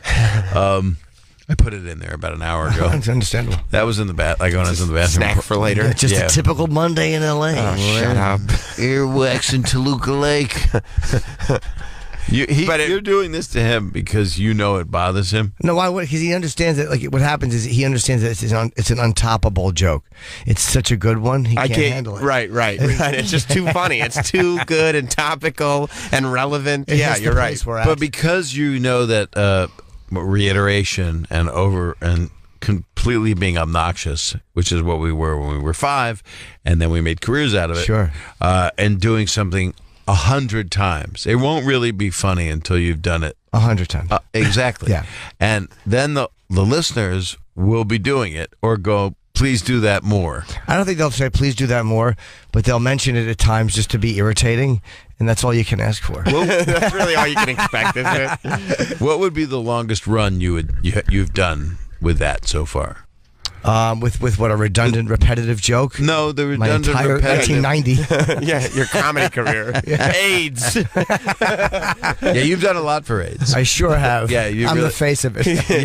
He certainly created an awareness. I gotta piss. I'm gonna piss my pants. Yeah, we're gonna We got a break. I Bob got stuff going on. I'm at the Improv tonight, Melrose Improv. I don't know if there are tickets or not, but 8 o'clock show. And I'm on tour, so you can look me up at my website by Jim's name. Yes. Am I gone? Am we saying goodbye? Or You am I have somebody else staying? coming in. Yeah, they told you have somebody else, but they also told us you had a hard out at 9. That's why I was trying. Oh, I to didn't. rush. Oh, okay. No, So I didn't have to. I said I'd stay as long as you guys wanted. Oh, okay. Well, your But people I'm lied- happy to leave. Your people lied to us. But I told them no. I said I'd stay as long as they want. Well, But if you want me out, I totally understand. I mean, you got to piss like a racehorse. Well, I'm going to piss. We're breaking. yeah, we're breaking. There's no question. We're I want you to piss like a racehorse that just broke his leg. So right after you piss, they shoot They you. shoot me under a tent. It's the last piss. Do one more Burbank reference or one more fake I'm not doing Carson, L.A. experience. But I haven't been doing Carson. I just literally have been sitting here, and now I'm sitting here. I'm just gonna piss my pants. So you go. I mean, if I piss my pants, Yeah. it's basically that's another Tuesday afternoon here in L.A.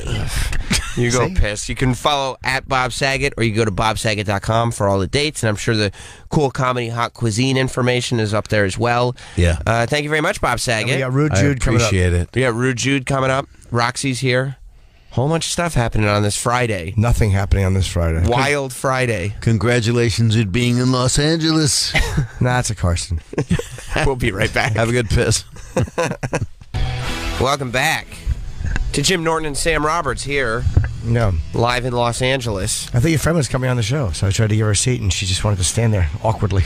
Who, Roxy? Yeah, You want to talk to Roxy? I thought we were, but we can just plow ahead. It's up to you. Come here.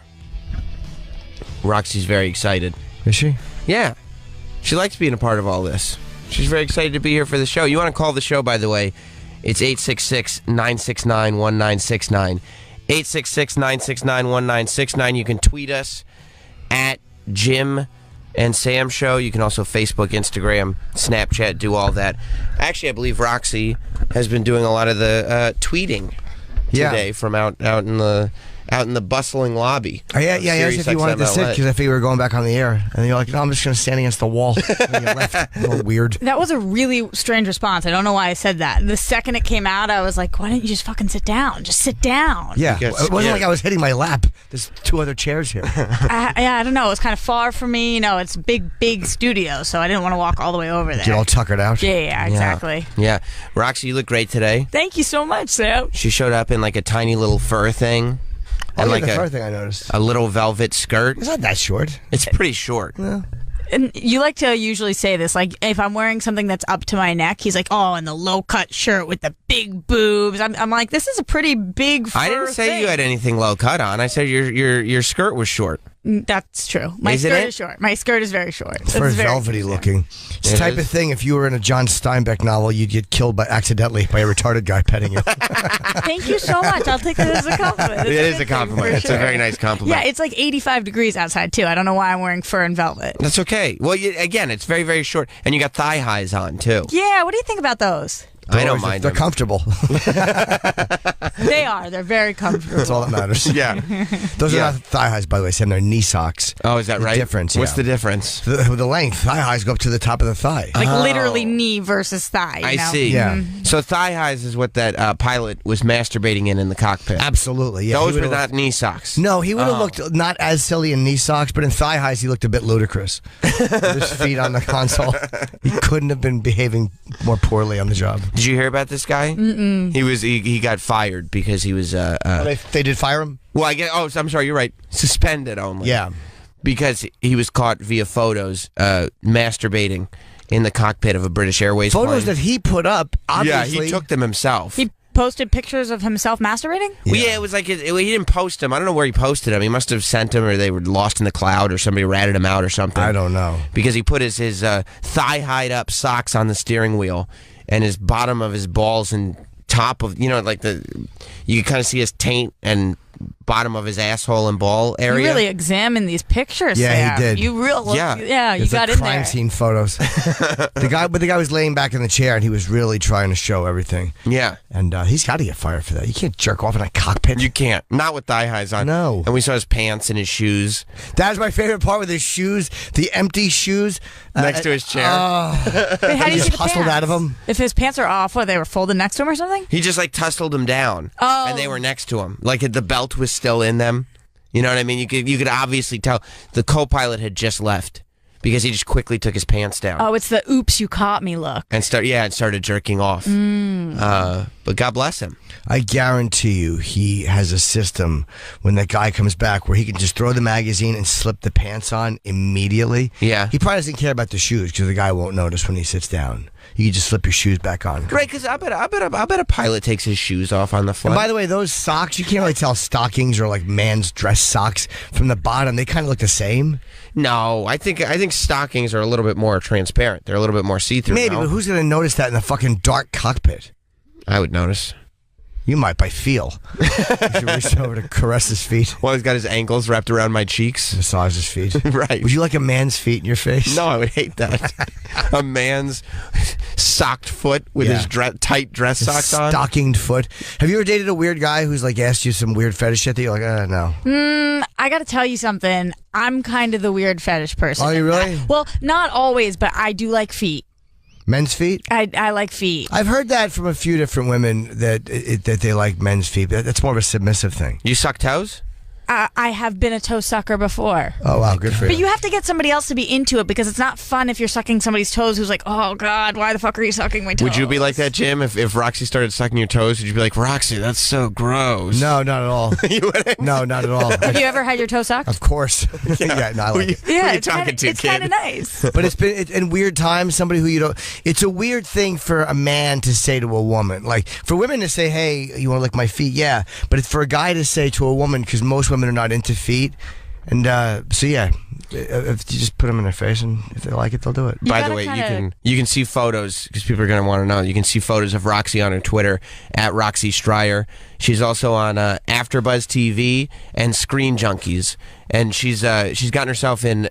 She's always been hot, but she's gotten herself in very good shape lately, and she's become a big fan of the spandex unitard. Yeah, I wear a lot of unitards, that's for sure. And you can also see me on your Snapchat because I jacked it for the day, and I'm apologizing in advance for the dick pics you guys have received after me posting a little bit of a provocative picture of myself. Did you do that? Yes, I did. Oh, good. It wasn't even that provocative. I'm just kind of, when you're trying to be a hot girl, so you kind of open your mouth a little bit. You're like, like little kissy face kind of thing, because you think that's sexy. In my mind, I was like, oh yeah, this will look hot. This will get all the boys lathered up. Yeah. On Jim and Sam show on Snapchat. Yeah. Let me see here. So you like men's feet. When did you first realize you like guys' feet? This is weird because you keep saying men's feet, and it's just feet. Oh, just feet. You like women's feet too? I guess so, because You'll suck a lady's toes? I did suck a lady's toes. Her name was Emma. I think we were like 13 years old, and that's how I realized that I liked toes. It was one of those, we were kind of laying on my couch watching a movie, and we were young, and she was like, do you want to suck on my toes? And I was like, okay. Yeah, sure. At 13? Yeah, because it wasn't like a sexual thing at the time. It was more, I don't know why she asked me. Maybe it was sexual for her. Of course it was. But, and then she was like, do you want me to suck on your toes? And I was like, I guess so. And she did, and I was like, that was cool. And what then, size feet do you have? Look like 6. No, bigger, way bigger. I'm an 8. Oh, and I'm short, so for a short person. awesome. Do you mind that they're bigger? No. That's better. Oh my the God, bigger, yeah. the better. Yeah. There's the photo. Oh, it's You cute see what I picture. mean with the Yeah. mouth? Yeah. Yeah. It's like Yeah. just a little bit trying to be sexy. Right. Like, that. I'm casual. Oh, I'm kind of cute. But that's where the big toe goes. So you and your friend sucked each other's toes for how long? Just once? Yeah, it was just one Okay. time, and then I switched over to men's toes because then I'm not into women. I dabbled for a little bit, but it wasn't my thing really. What situation do you like to be when you suck a guy's toes? Like, is he dominating you? Are you having sex? Or like while he's on the couch, do you like to be ignored while you suck his toes? No, not ignored. You got to be in the heat of things. Like, you got to be going for it, and So it's not a submissive thing. no, it's kind of like it seems in the opposite direction, but on your way to give a blowjob, like some people will start at the top and then go down, but you can also start at the bottom and then Do you lick go up. between the toes? And then or when just you're suck? blowing him, do you start going, I started at the bottom, now I'm here? Shut up. every single time. But sometimes in my head, I really did a will little say rap shit joke. like that. You're just so young and hip. I did a little What rap a joke. reference. Yes, it is. That was honestly so hip. A little rap You joke. put on a shitty black Thank scent you when very you did much. it. And he smiled so big too, like so proud of himself before he even got it I was out. very happy with Yeah. Because he knew what a cornball he was. Yes, I did. So do you lick between the toes? Yes. It's more of like a suck pull motion. I see. Than a lick kind of Do thing. you take the whole foot and suck all the toes, or just each toe? No, not the whole foot. Right. Okay. Do you like the bottom of the arch of the foot and the heel of the foot? More toes. Okay. More of a toe person. So now how do you like the guy to behave while you're doing it? you got to make a little noise because if okay, somebody's yeah. dead silent and you're sucking their toes, you get really concerned. what kind Like I would say something sexy if you're sucking my toes, like, "Ooh, this makes me feel like I have 5 little pricks down there." That's terrible. that would Little prick. that would be the worst. If you said that to me, I'd be like, no, You no. wouldn't be turned on if I said that? No, you gotta- Roxy, I think you just found which piggy went to market. Absolutely. This little piggy's about to go wee wee wee all in your hair. No. Oh God, you got to do more, just like, like that. Damn. No, I got 10 little picks down there. none of that. None of it. Let's see. Okay, so do you like if you're sucking a guy's toes, do you like when he pushes them on your face? Pushes his toes on my face, like kicks me. No, not kicks you. No. Just presses. it, Yeah. I mean, I haven't sucked that many toes Okay. to know. I guess I would try it. A foot on my face. It doesn't seem that far away from my mouth. If it's my cheek. Okay, you If just like the somebody- feeling of toes in your mouth, Yeah, I do. and you put them clean. Obviously, I prefer. But like a it. lot of guys have shitty like hangnails and stuff like that. A man's foot is not traditionally the most well taken care of thing. Yeah, you got to get pedicures. Oh. As a man, you got to do it. Especially if you're going to put your toes in somebody's mouth. You haven't been back to Boston in a long time, have you? That's Yeah. true. Yeah. That's true. Wow. I guess I should be more into the dirty toes. I That's got to right. stay with my roots, you know? A Okay, good you like working that. man's foot. That's an interesting fetish for a woman to have for feet. You don't see as many women because women have like a really weird reaction. They fucking hate feet. Everybody. You're a very assertive person in life, though. Do you ever get submissive? Yeah, definitely. You like it? Oh, you have to, because have when you're to. somebody who's in the industry and you're working your ass off and you always have to be yelling and fighting with everybody, sometimes when you're with somebody, you just want to be like, all right, take me. I have nothing left. Like, whatever you want. Someone spank you and like talk dirty, say sexy Like, what kind of things. thing would you say? Like what? Like, oh, you've been misbehaving. Yes, like that. Just like with that voice and everything? Yeah. That was your best one yet. I'm not even kidding. It's good, right? You've done that before? Sure. And they like that? Yeah. Oh, someone didn't do their chores and studies. Why does he have a hint of a Scottish accent? I don't It's not know. Scottish. You're spanking her in the moment.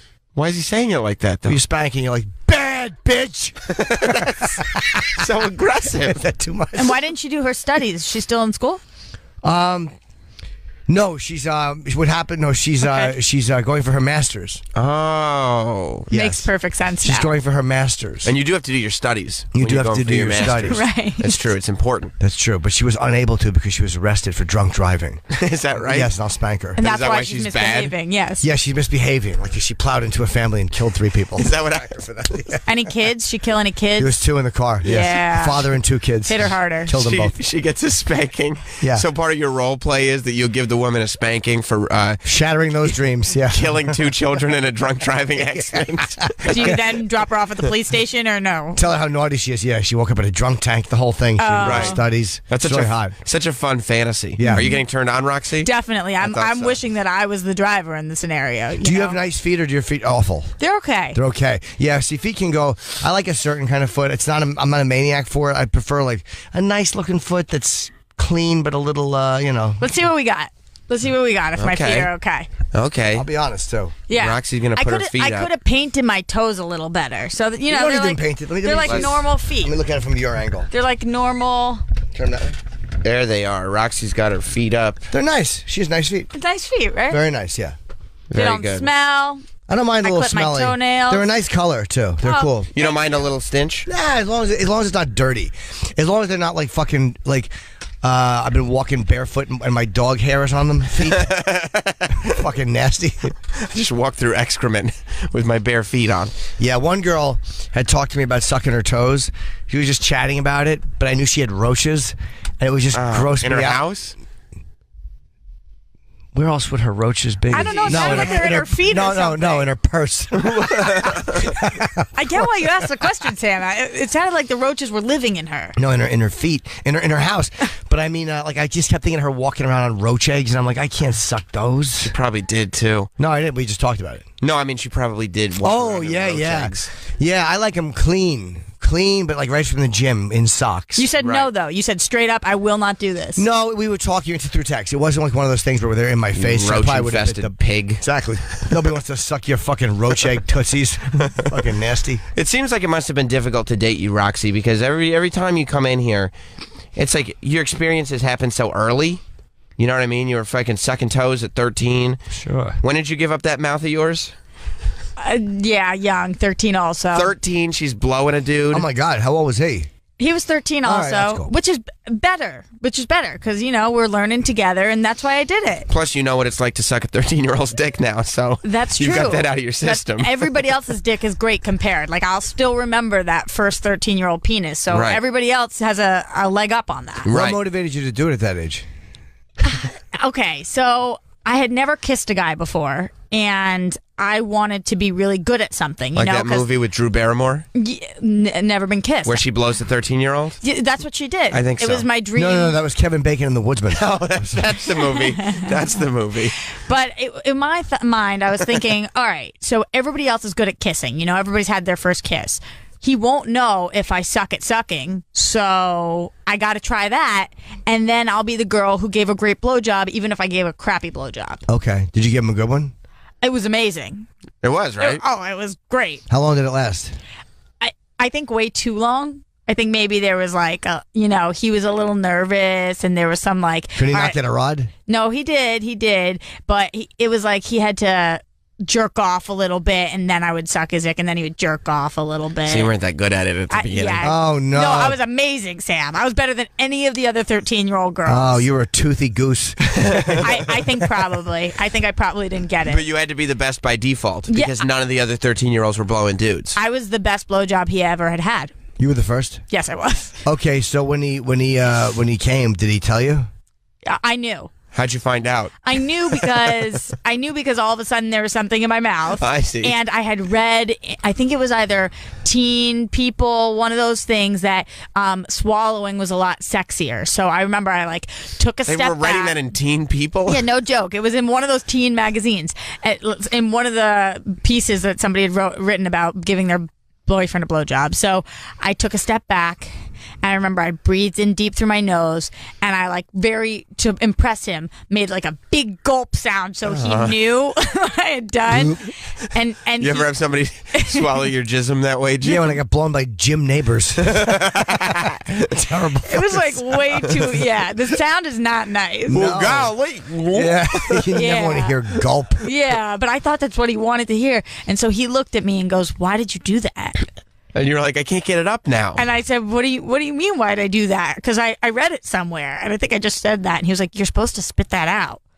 And I was so embarrassed. What a dummy. He should be embarrassed. Well, he didn't know that He's a dope. He's at 13. She just became the cum eater in school. You know what I mean? Yeah, it's a he tough did rep. tell everyone that. He did, too. right? And she swallowed, and she swallowed. So you were known a little bit as the slut then? Well, no, because after then going upstairs and breathing it into my brother's face, I was known as a lesbian because he spread that rumor harder. Your brother did. Right. That's right. I remember you telling me that. So I was no longer, people. You have a sister. Is she younger or older? My sister's younger by 7 years. So if your younger sister came to you at 13 and you were 20, she was like, Jim, and she accidentally belched and it was cum on her breath, how would you react? I wouldn't be shocked. It would probably be mine. I'd be disgusted. I'd be disgusted to smell anything on anyone in my family's breath. It would creep me out. Jizz breath? Well, remember, it wasn't an accident, though. I went upstairs to tell him. Right. So what happened? Okay, so this guy blows low. So you have a foot fetish. That's not. You don't have that many fetishes. Foot fetish is not. Yeah, crazy. no, I really don't. I'm pretty normal. Like I like to have fun. I like to try new things. I like feet. But you got it tried out that of you didn't like. There had to be something you tried you didn't like. I think so. I'm not that into too much butt stuff. Do you like your What's butt? too much butt stuff? Yeah, like do you like your butt kissed and played with? Can you handle that? Yeah, like a little bit, definitely. Okay. But some guys they try to get really aggressive and treat it like it's your vagina and it's not. Like I like to put my forefingers in and I like to twist and turn it like I call it the egg beater. Yeah, I'm not into the egg beater. That might be a bit much. Like I'm not into the egg beater. That's not a great introductory step. No, definitely not. Time to beat some eggs. Time to make some breakfast. Do you say that when you're doing it? Or you yeah. I'm like, get on your stomach. I'm going to make an omelet. And the girls just get turned on immediately. Time for breakfast in bed, baby. See, I wouldn't think that's what he meant if he said, I want to make an omelet. I would think you were going to jizz and like spread it on somebody's back and then maybe add a couple peppers. Yeah, no. I call that curing the burns. I'm applying it like burn lotion. I ran out of thoughts. I know you did. So, okay, you like a little bit of butt stuff, but not much. Yeah. Okay. How many knuckles in? Oh, it's more about One. less about the length and more about too much thickness. No. Oh. Length is okay. So like these little skinny woman fingers, I could probably get about 4 knuckles Yeah. in, but a man's hand. Sam's Skeletor fingers, you could get the whole up to the wrist. Yeah, I could do the egg beater and she wouldn't even know. But a Greek guy, maybe half his thumb, you're finished. Yeah, not down. The Greek guys, they do have big hands. I see. Big, thick, hairy But knuckles. so is it difficult for like to start dating guys because wouldn't they become very insecure at the fact that you had like fun experiences early that they hadn't had yet? That's intimidating for a young man. I think because I've had sex with such a small amount of people, which is actually surprising to most people. More than 5? Yeah, so not such a small amount of people, but compared to what you would think talking to me, I'm very open about it. People would probably think I had sex with like 30, 40, whatever. Jim, commonly misinterpreted fact about Roxy, she does indeed not give up the vagina very often. Right. I would assume that. Yeah. And I think it's a Jewish thing to give a lot more blowjobs. And for some reason, guys are not as intimidated by a girl who's given a lot of blowjobs. They're more intimidated by somebody who's had a lot of sex partners. I see. So guys you date, do you tell them about your past or no? Oh, anything. No, but I mean, do they want to know? Some guys don't want to know nothing. Right.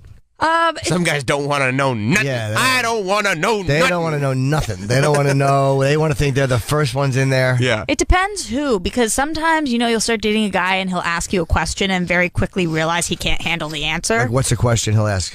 Something like, Am I the biggest?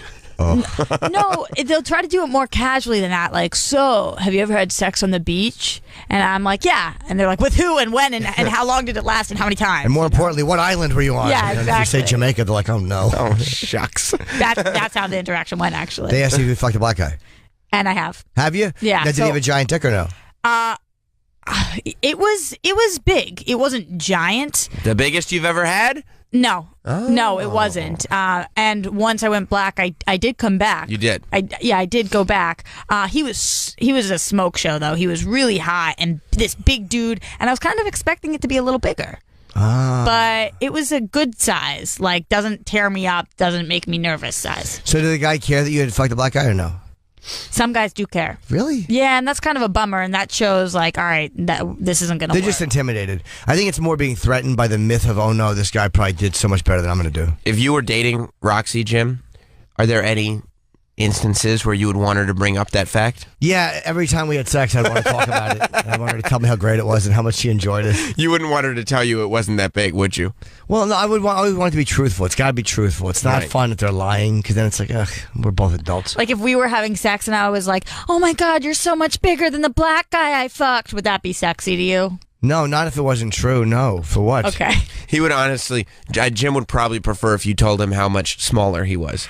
Oh, okay. Yeah, I'll keep that in mind. A little bit of humiliation can be fun, but it's got to come from a real place. Right, Like, right, they have right. to enjoy doing that. You're not looking for like a fucking role playing. No, my dick is fine too. I'm not embarrassed by my dick, so I don't need to be. Some guys like dick humiliation. I don't need that. Right. I just need you to talk about positively about other things. Did you ever have a guy want you to kick him in the nuts? Never anything like that. That's a fetish for some guys. Oh, No. yeah. Have you ever had that? Not a guy. A guy want me to kick him in the nuts? You want to be kicked in the No, nuts? I don't get it at all. But I've No. seen it happen. But I couldn't be further from George Carlin said to my friend, he said, keep kicking him in the nuts. A friend of mine. Really? yeah, he did. it. Was that a special thing you just said to your one friend? Yeah, my friend thought it was, but apparently it was something Carlin says to everyone in the fucking airport. People have some weird ones. Like, there's that one wrestler who likes to get walked on, like, with high heels on his face. Who? I don't know. X-Pac was telling us about this. There's that one dude. Oh, Tony Atlas. Oh, Tony Do you Atlas. remember Tony Atlas? Of course I do. The Black Superman? Yeah. He has like the craziest foot fetish.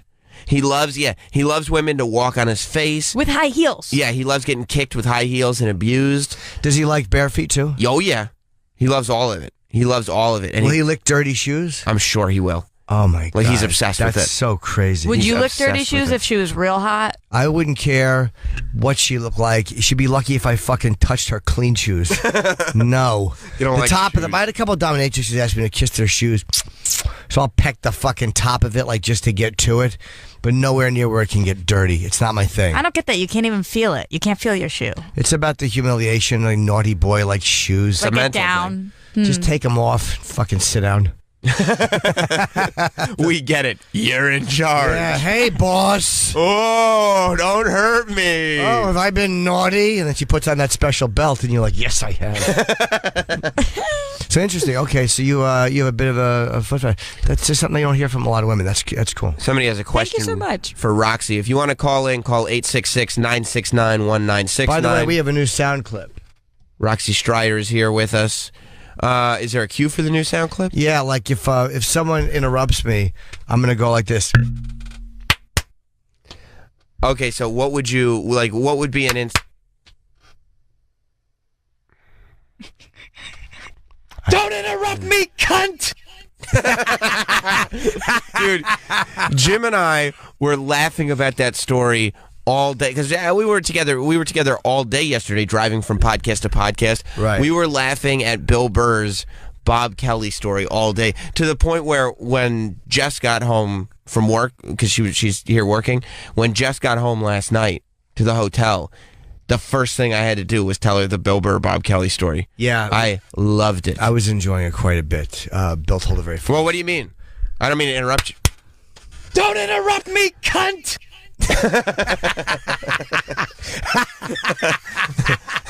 Our friend Bob Kelly shouted that at Bill Burr in the, in the middle of the sidewalk. Sometimes you got to do what you got to do. Yeah, That's so great. yes, it's the best. Please load that one promptly. Oh yeah.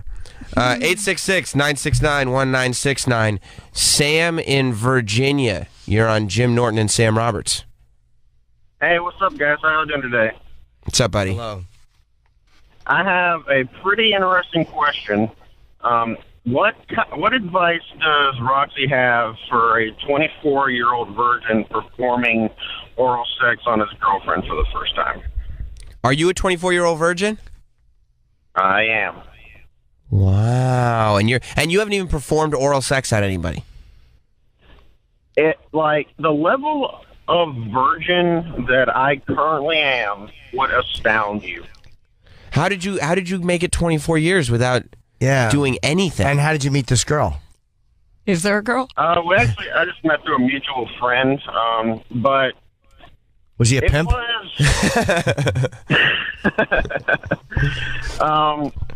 I don't know, really. I was like, I'm kind of a shy person just by nature, so I don't really like putting myself out there that much. So Isn't I'm that sure crazy has when something it just to do with it.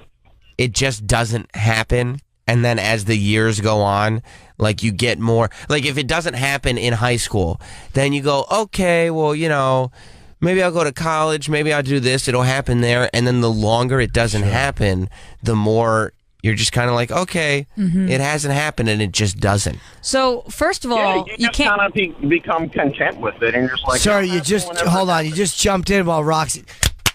Oh, no. Don't interrupt me, cunt!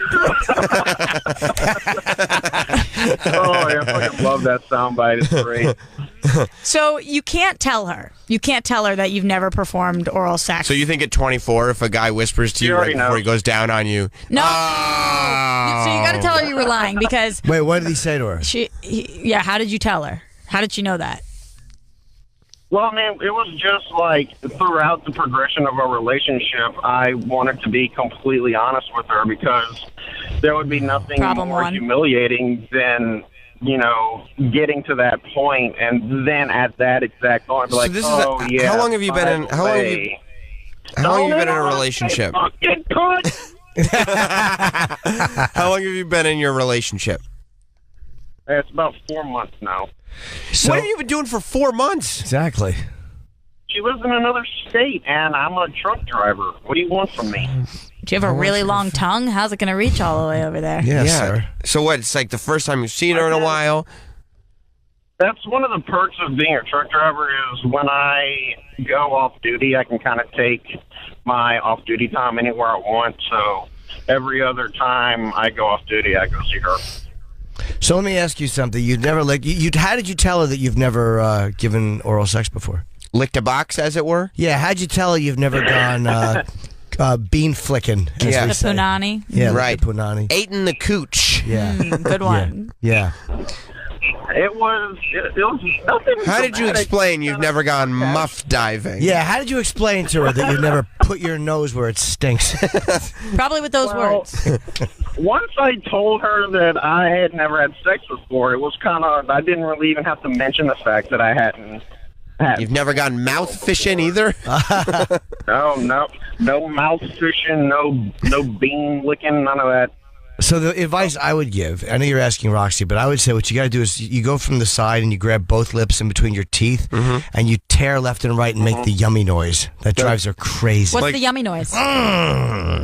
Oh, that's so great. Now I get it. So you almost have the whole vagina in your mouth. Yeah, and you're holding And you're your just teeth shaking it like a roughly. dog in his toy. Yeah. And it's rough? Oh, yeah. So And you go, she's lying down, and then you kind of sideways. No, she's on her stomach, and you open her legs from the back. That's cool. And you got your nose pressed into her thigh, so you talk like that, and then you bite the lips. And Like shit. this, that sounds like, Yeah, that's got to affect the yummy noise though. With the cool. nose. Yeah, it's hot though, right? That's fucking sexy. I would be like, okay. Like a rabid dog mauling a cat.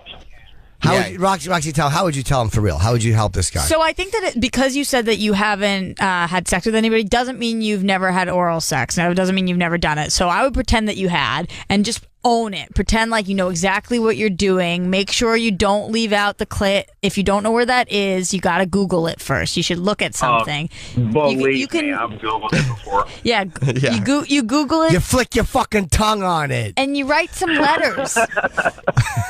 Like, You write know how to your go. name. You know how to satisfy a girl, right, Chip? Fuck yeah. Little. Don't make those noises. Don't do that. Roxy's staining the chair as she listens to Chip. Yeah. I'm She's sorry so to excited. interrupt, Roxy. Go ahead. No, Don't interrupt me. Thank you. It was perfect because you started talking. Yeah. And honestly, the confidence you had to call in the show means that you will have some confidence down there. So, you know, you've watched porn enough times. You know what you're fucking doing. A lot of people say calling Jim Norton and Sam Roberts is like going down on a woman. Yeah, I've heard that True. before. Yeah, it stinks. Being in here with you guys feels like I'm getting somebody going down on me right now. Right. What have guys done wrong when they've gone down on you? You know, same area, too much, too aggressive. Too rough, right? Yeah. Well, it's What not would even you just too say- rough. Oh, What? Go ahead, sir. coming. No. Okay, I was waiting for the soundbite. What would you say is the biggest mistake a first timer can make when it comes to performing oral? Don't ask if she's Power come tools. yet. That's my least favorite thing in the Right, entire world. yes. Are you there yet? Are you there yet? Have Almost. You come yet? Are you That's what I do. almost? I don't say "Have you come yet," but I go like every 5 minutes. I just look up and go almost. No, you don't. You should. It's the fucking worst. What? You get so much pressure on you. You feel like you're doing something wrong, and then all of a sudden you're out of the moment, and you're like, God damn it! Like, stop fucking asking me that question. Here's what I do. I just flick my tongue and I'm like, comfort chipper. Comfort chipper. That's gross. If you really play into this, it might work for some people. Comfort chipper. I look up every 3 minutes and I go quicker or slower. Quicker, slower. Okay, good. And then I go back to work. You guys should just make hand signals then. Right. Yeah, I do. I put my right up and I pop lock with my right arm. That means hurry up, my back hurts. Oh. See, you have to tell him that before, because I wouldn't get that hand signal.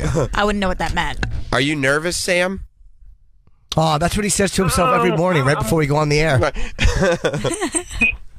I'm very comfortable with this person. You sound like it. I'm very comfortable. Not at all. Peter fucking Brady, it's time to change. Well, I gotta tell myself this so I don't go in there looking like a bumbling idiot. Right. You probably will. It's your first time doing something, you know what I mean? Like, you're probably going to be dog shit at it. No, Sam, it's hard to really fuck that up. I mean, it's an easy thing to navigate. No, it just isn't. enjoy it and find and tell her that you want her to tell you if she wants something. And look, Let her know it's okay to say, hey, I want or I want that. You know, women are a lot of times 100%. afraid. Yes. and Sam, you're not gonna marry this woman. This is the woman that you're doing everything for the first time on. Just use her, maintain the relationship. Yeah. Use her as like your litmus test. Practice pussy. Lick her Practice toes. pussy.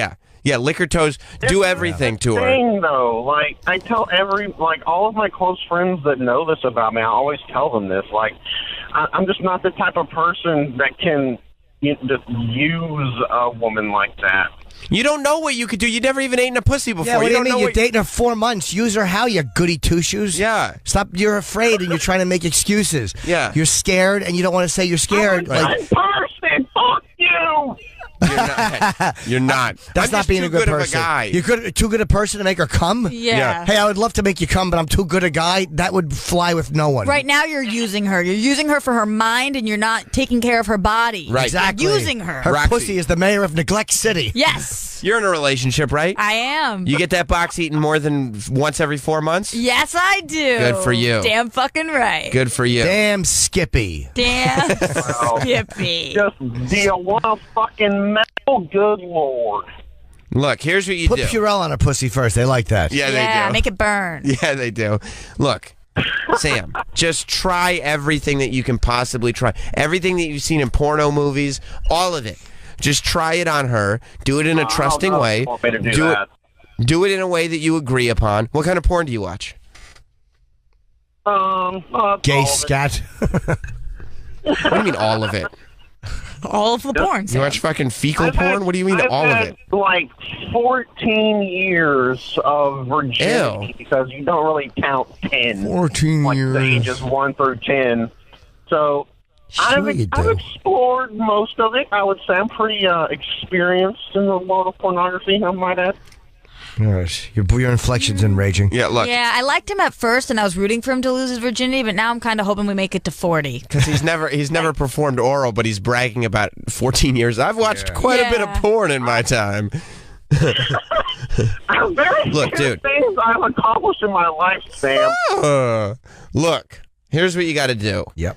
Just use her for everything you've ever wondered about. The fact that she knows that you've never gotten laid, you're a virgin, you're all this, and she's still accepting of your mouth and dick and balls, like, you have to practice everything on her so that you can move forward to the next girl and the next girl and the next girl with actually some kind of experience. Sam, that's the best advice. Yeah, that's it. Because you're not dating a 24-year-old virgin, I'm Roxy. not. You don't have time to you're not a teacher. I've never taken anybody's virginity. That scares the fuck out of me. How old? Me too, actually. How old is your boyfriend? He's 28. Okay, so that's age appropriate. He's gotten laid before?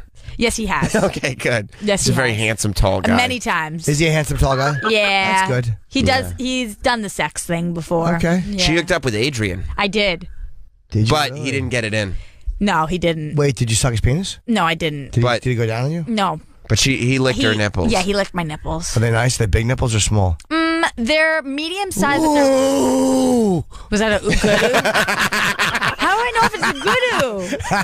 Goodoo or That was a badu? good. He's just getting excited. So Oh, wait, okay. okay, so you hooked up with Adrian. I did. Why? No, he's a good looking guy. I gotta tell you, I fucking love Adrian. Yeah, Adrian's like, a good he's egg. awesome. You like Cuban dick. I understand. I can't even help it. I get excited when I'm on Sam's show because I have an excuse to text him. I was texting him like, "Hey, you want to give me that Snapchat login? Also, how are you?" That doesn't make your boyfriend insecure. Because I can't text him otherwise because I have a boyfriend who I love. So why who's didn't you amazing. suck his penis? Because Does he have a big penis? Did you touch it?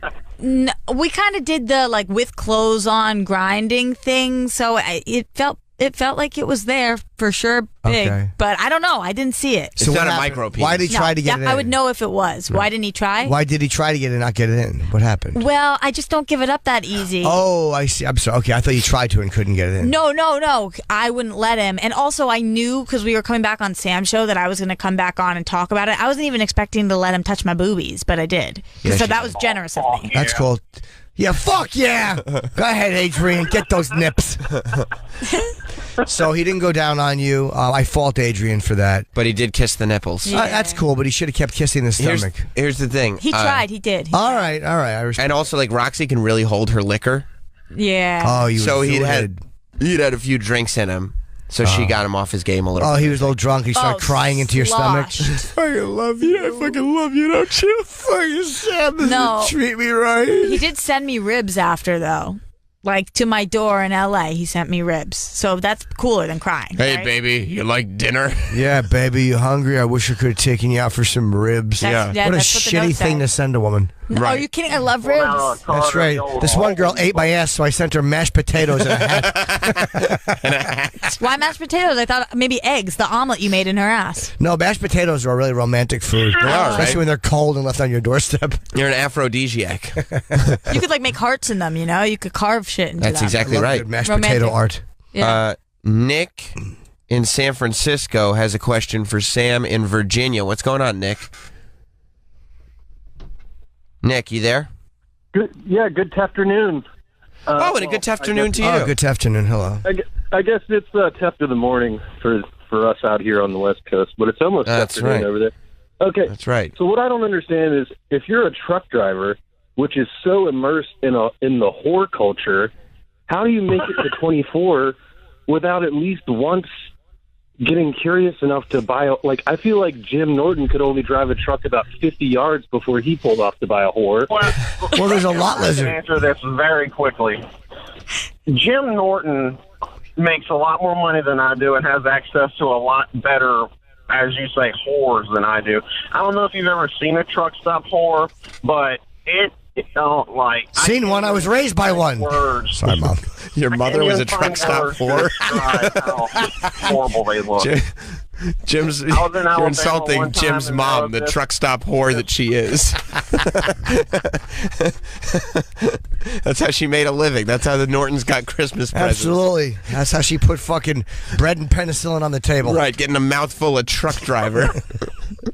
You didn't know that about Jim's mom, Roxy? Yeah. Now She'd come I know. home with her hair messy, wearing a cat diesel fuel hat. But I bet her vagina looked the same, which is the lesson here, that all vaginas are good enough to eat. She'd look disheveled. That's She'd have a not cat true. diesel hat on. She'd give your dad a big kiss on the mouth, and they would go to bed. Yeah. He would go, toy. He hated that. Smell like cigarettes. You sound like fart. She tasted like cigarettes. Yeah. Ugh, dumbbell. Oh, all right, I gotta Sam. piss. We're gonna take a break. Call us back on Monday. You're gonna perform. First of all, get your dick in there this weekend, buddy. Yeah, try to. I'm back on your team. Yeah, roll it over on his stomach and say, look, that little place where the shit comes out, I'd love to fill it. So charming. Yeah, try to have some sex this weekend, Sam. Okay. All right, I'll give her Also, a what shot. you say to yourself when you wake up in the morning. That's what I do try to have every some morning. sex. That's his try to pep have talk. some sex this That's what his weekend. wife says to him. And Jess wakes up and she goes, "It's not going to work. It's not going to work." Call us back on Monday, okay, buddy?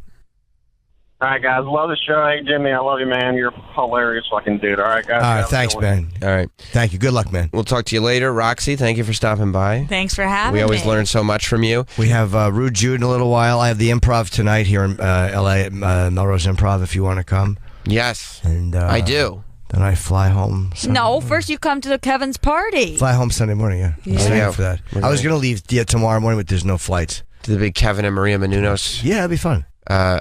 Kevin Undergaro birthday party. I was at the Tomorrow Show last night, and Damn right you were. I found out apparently Corey Feldman is going to be at this party. Yeah, performing. He doesn't know he's He performing. doesn't know he's performing, but we're putting that out there. If you want to perform with him, we're getting a bunch of people to sing along. Do you think you want to do that, Jim? No.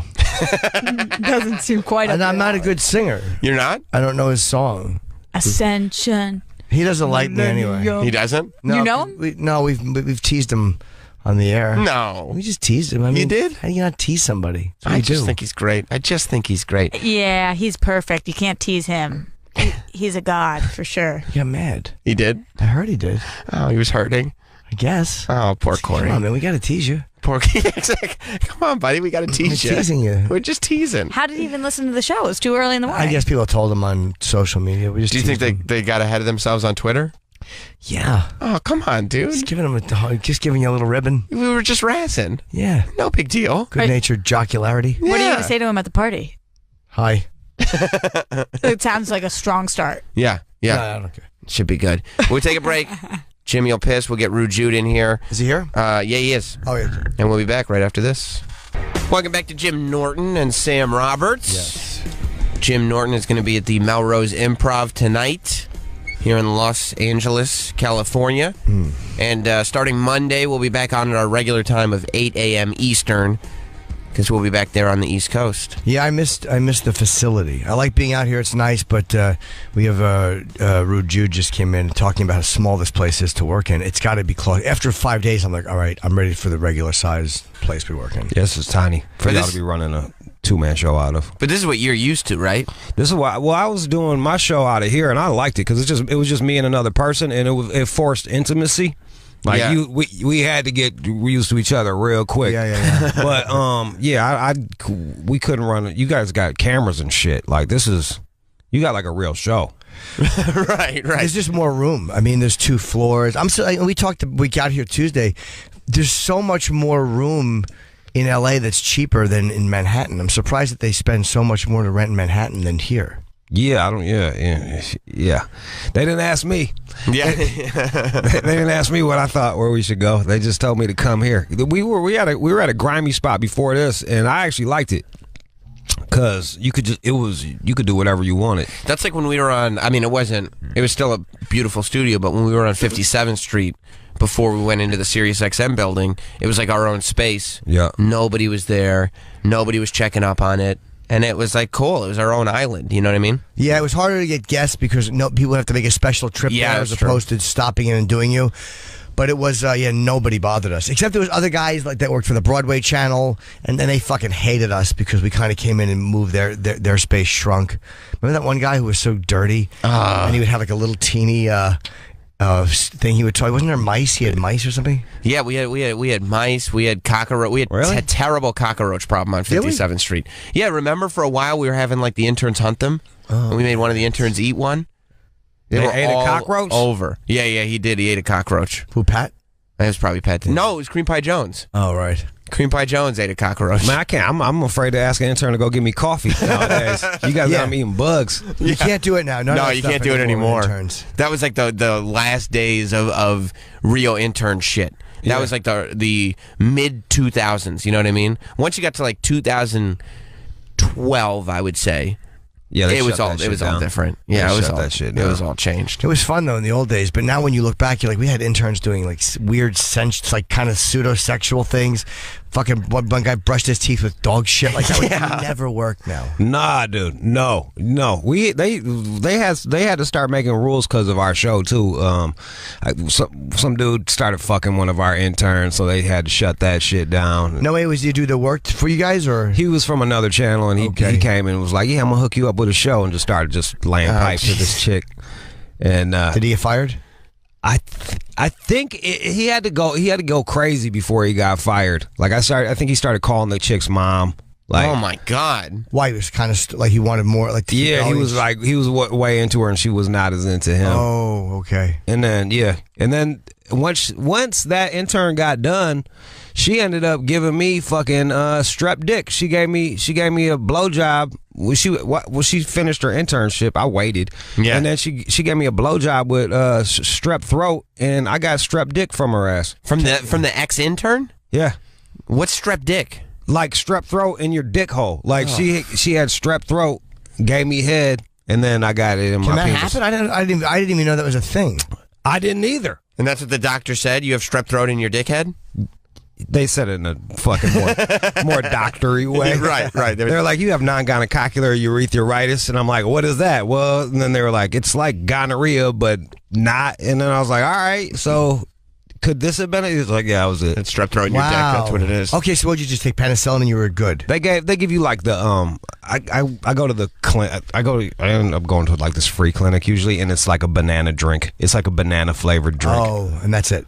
Yeah, it's bitter, and then you drink it, and then you can't smash for 7 days. How long was your dick hurting? Like, what? It just started to like burn, or what happened? It was like one of them deals. Like I was on the phone. I was literally making love on the phone to another girl, like lining up some shit for when I come back to Michigan, and I took a leak, and it was the burning drip. It was that burning one, and you're like, ah, damn. Possible. How do you keep yourself from fucking the interns? Like, cause you're kind of a creep. So, like, how do you? I like money. I like my job. Right. I like paying rent. Right. Like, I'm way into that shit. I got a car note, so it's really easy for me to not fuck. Once they were like, "Hey, man, you can't fuck the interns. We'll keep giving you money, but you can't fuck the interns." None of that. I was like, "Hey, that's cool." And like, I was even smart enough to wait. Like, I was like, "This is not a good idea for me to go ahead and smash an intern." Yeah. Yeah, there's just I fucked. No. Did I fucking? No, I fucked a girl in the band that time when we first came back on. Yeah, I don't think you've ever. I mean, I guess the question would go for you. We had mostly male interns anyway. There were very few female ones. Right. And I never went near them. One I became friends with, and still talk to this day, but we've never kissed or hooked up. But now, I always knew at work you got to watch it because one wrong move and you're fucking finished. Yeah. As soon as there's a lawsuit, you're fucking done. Yeah, so I mean, like honestly, I learned that lesson the hard way. I've gotten a couple chicks pregnant. Have you really? Yeah. At work? Yeah. Fuck. Not this work. Right. But like like my daughter, we made my daughter in the McDonald's that we were both working at. Me and my baby mama. Wow. Yeah. So we're in the bathroom? In the closet. Like it was for like grill towels and shit like that and cleaning products, and we would just go and fuck in the closet. Wow. And then you made a kid. Yeah. And you're like, and I know the time too. I know the time I did it. You know, like you. So do you sit there and go like, I mean, obviously now you got a daughter, but like when it's happening, when she's like, I'm pregnant, you're like, I know exactly the one time I could have just not done that shit. I knew exactly it. I knew exactly the time. Fuck. I left it in there. How did you know? Oh, you left. I left it in that motherfucker. Yeah, I left it in, and I was like, that must have been it. I like leaving it in. I know. It's kind of awesome. It's awesome. It feels better, right? It really does. Yeah. Oh my god! Especially when you're like, you on the pill, and they're like, no. You're like, ugh. There's something in, there's like some caveman shit in you, right? That's just like, oh, I need to spread my seed. That's a good way to put it, caveman shit. That's exactly what it is. It's like that fucking thing that turns me on so much when they're willing to let you do that. Yep. And I don't know why, but psychologically, it just turns me on. There are women that really like that too for the same reason. Sure. That primal thing, like, yes, you're gonna do that. Like nobody, you. That's why there's 8 billion of us. That's because right. that shit is fucking awesome. That's right. Yeah, if it wasn't fun to reproduce, nobody would be like, yeah, let's have a kid. Yeah. There'd be like 40 people. Yeah, you imagine if every time you came, the bottom of your feet itched. Like that was the sensation you had. What a fucking bummer. So how long ago did you have the kid? She's 20 now. Wow. Yeah. So yeah, look, man, I did dumb shit early. I learned my lessons the hard way. What's your relationship with her? It's decent, I guess. It's up and down, especially now that like she's becoming her own person. Right. She's an adult. Yeah, she's an adult. She has her opinions. I got mine. We don't always agree, and sometimes it's hard for us. Yeah. Do you still talk to the mom? Oh yeah. No, she's in college. The mom's in college, or she's in college? No, I don't know where the mom is. You don't talk to the mom anymore. I mean, yeah, not really. It's not like I got beef with her or nothing. But like, that's like a 2 lives before this, right? Yeah, like, it's 20 years ago. We never dated. You know, it was just like a hookup. It was like McDonald's shit. We just fucking McDonald's. That's what we do. We work at McDonald's. We fuck at McDonald's. Yeah. This wasn't supposed to be further than that. But she didn't come after you after you got into radio. She didn't say like, "Hey, man, now that you're doing this career." I took care. Like it was amicable. Yeah, it was good. That's that thing that like if it's not amicable, like it just haunts you forever. Like you couldn't your name's in the news because you signed the HBO deal, and if it's not amicable, she's calling you right away to be like, hey. She was already. It was too late. It was too late. It was too. I had the fucking 18-year-old party. I was like, 18 years old, 18 years old, no more child support. I did a little march around the room. That girl, I was stoked. I went and had dinner. She turned 18, and you were like, time to self-publish a book, baby. Straight up. It's all. Look, man. The mother was always cool. Like they never came after me. They were always cool about that shit. Well, now don't you have to until maybe that's just an insurance thing to be in your 20s where you have to pay for someone to be on your insurance. Isn't that crazy? I think that's insurance like 20. 26. I think it's 26, right? Yeah. Or 20. No. I think it's either 24 or 26. 24, I think. But it's because they're just extending because everybody's going off to college and then coming home and just staying at home. Nobody's leaving. I remember like back in the day, like you had to know how to like plant a crop and shit like that and be a man. Right. Now you're like fucking eating off your dad till you're 26. Right. But it's people like boss up, dude. It's people like us that are doing that. Like people hear like your show or our show, or they'll see Jim do stand up and they're like, yeah, I don't want a job. I want to do what those guys do. And they'll just kind of sit at home and wait for it to just kind of happen. Yeah, well, yeah, go get it. Like, you know what I mean? Like, go get it. I didn't have insurance forever. Like, that was... Yeah, I went 10 years without it. Yeah, it was just like, your insurance is don't get fucking sick. That's insurance. Like, that's just don't get sick insurance. How'd you get into radio? Did you start interning for somebody? No, I was just bad at acting. Oh. I came out here to act. I was awful at acting. But I used to do the Jenny Jones show. I'd clown on strippers and shit for Jenny Jones, and Eminem used to watch me, and they gave me a shot. What made you bad at acting? I was awful at auditions. Yeah, they're tough. They're really hard. And everything that, like, Jenny Jones, even this show, I'm known for, even on series, I'm known for being, like, really straightforward and kind of, like, telling the truth. So but I was a young asshole, so I walk in, and they'd have me reading for, like, hood parts a lot.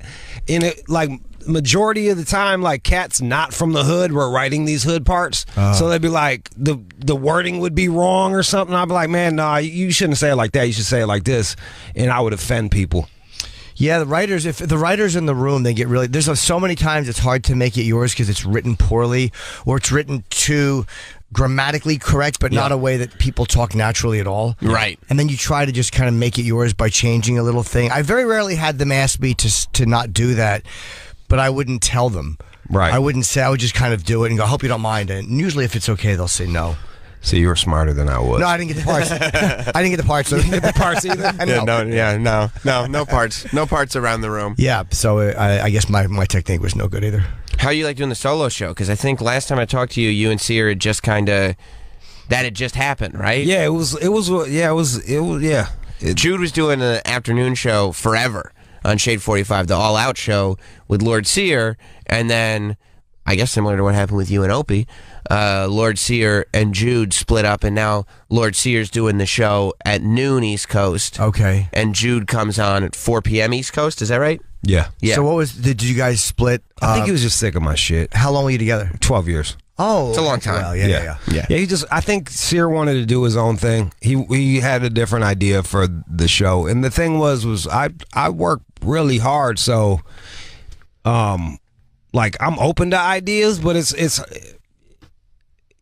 you get I feel like if you don't work as hard as me, your vote doesn't count as much as mine does. Does that make sense? Yeah. Like I'm not gonna work my ass off to set up skits for you. If you want to do some shit, fucking do it. Right. I'll fall back. How long into it did you guys realize there was a trouble?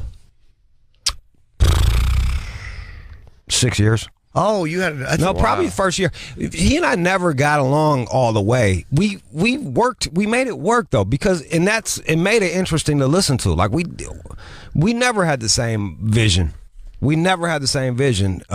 we just made it work, and because of that, it made for interesting radio. Yeah, but it's hard. It was hard on us. Like it was great for listeners to listen to, but it was hard on Sear and I. Was either one of you the other one's boss? Or were you guys completely 50-50 as far as the power? That was the big problem, because there was nobody would say whose role was what. Right. Nobody would be like, so every day it just would, like on a daily basis, it would be this thing like this. So you're coming in and going, here's what we're doing today, and he's like, says fucking who? Basically. Here's what we're doing today. So it would. So yeah, that really wears a motherfucker down, dude. Yeah, that's really tough. So we did that for a while, and then look, man, Sear's doing his own shit. I think he's way happier. He's way happier doing his thing, and I'm fine doing like it's it's fine doing the show. Did you guys fight over the time slot? Because me and Opie, we weren't sure what time we were going to do, and we both wanted the same times. It just got uncomfortable. The irony was I was trying to give up this time. I was like, take the fucking afternoon drive. Yeah. Like, take it, dude. Like, I don't even want, I wanted them to send me somewhere else. I'm like, just put me on a different station, man. Like, I want to do fucking talk anyway. Like, fucking have me go do talk. Right. Like, this would be a great time. Have Sear take that. I'll go do talk. We'll call it a fucking day. Yeah, perfect. Everybody gets what they want. Yeah. Theoretically. Right. But management didn't see it that way. They wanted me to maintain the afternoon drive.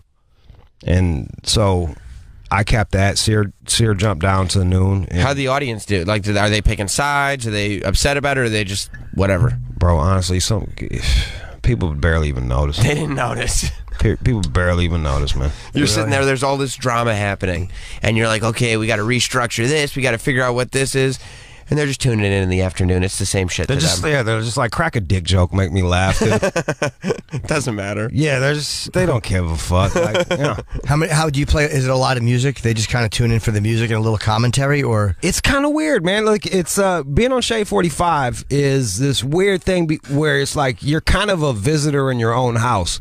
Like, half the people are waiting for you to shut the fuck up so that they could hear Drake, and then the other half are like, yo, with this fucking shitty song, hurry up and end so I can hear what Jude has to say. Right, you don't know who's listening for Jude and who's listening for Shade. Yeah. Right, and it's two different missions, right? It's so I'm basically doing like a talk show on a music channel. well, that's what Sway does, right? Yeah. Sway's show is Yeah. What is he on? What time? From 8 to what? 8 to 11. I think the same as us. Oh, 8 to 11 on the East and Coast. he does a bunch of music. Oh, he does play music. Yeah. I've done this. Only done it once, and Yeah. it was just a conversation. But He does. I don't know if it's the way, but like a lot of like the regular radio rap stations in New York, especially, like they'll like have somebody in to do an interview, and they'll interview him for like an hour and a half, whatever it is, and they'll put the whole thing on YouTube. But really, they're just going to cut it up into little clips so they can slide it in between the music when the show actually airs. oh, So I don't know if that's what Sway was doing or not. I haven't. Because every time I see Sway, there's 40 people in there. Yeah. There's always a bunch of people and camera crews and publicists. Like, I know, it's crazy. Yeah. Do you want like that big of an operation? Because you were talking before the show, and Dude, I just want to talk to like ancient alien people, man. Like, I Right. just want to talk like, yo, Sway. Like, there's no way I'm gonna outdo Sway. right. Sway does that so fucking well that And the other thing is, I don't give a fuck about rappers or fucking. Right. I don't care about stars. Like they're usually not that interesting, and they give these canned fucking answers. So like, I'd rather talk to. I want to talk to weirdos. Right. So there's enough guessing shit out there for me to go holler at some different people. Definitely. Like Sway had Obama.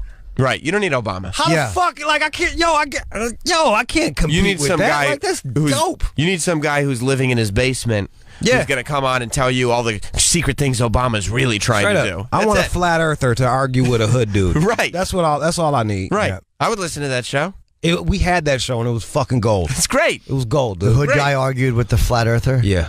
Who won the argument? The fucking hood dude just murdered the flat earther. Yeah, flat earther's a tough one to sell in 2016. Yeah, dude. That's a tough one to sell. I know, dude. I know.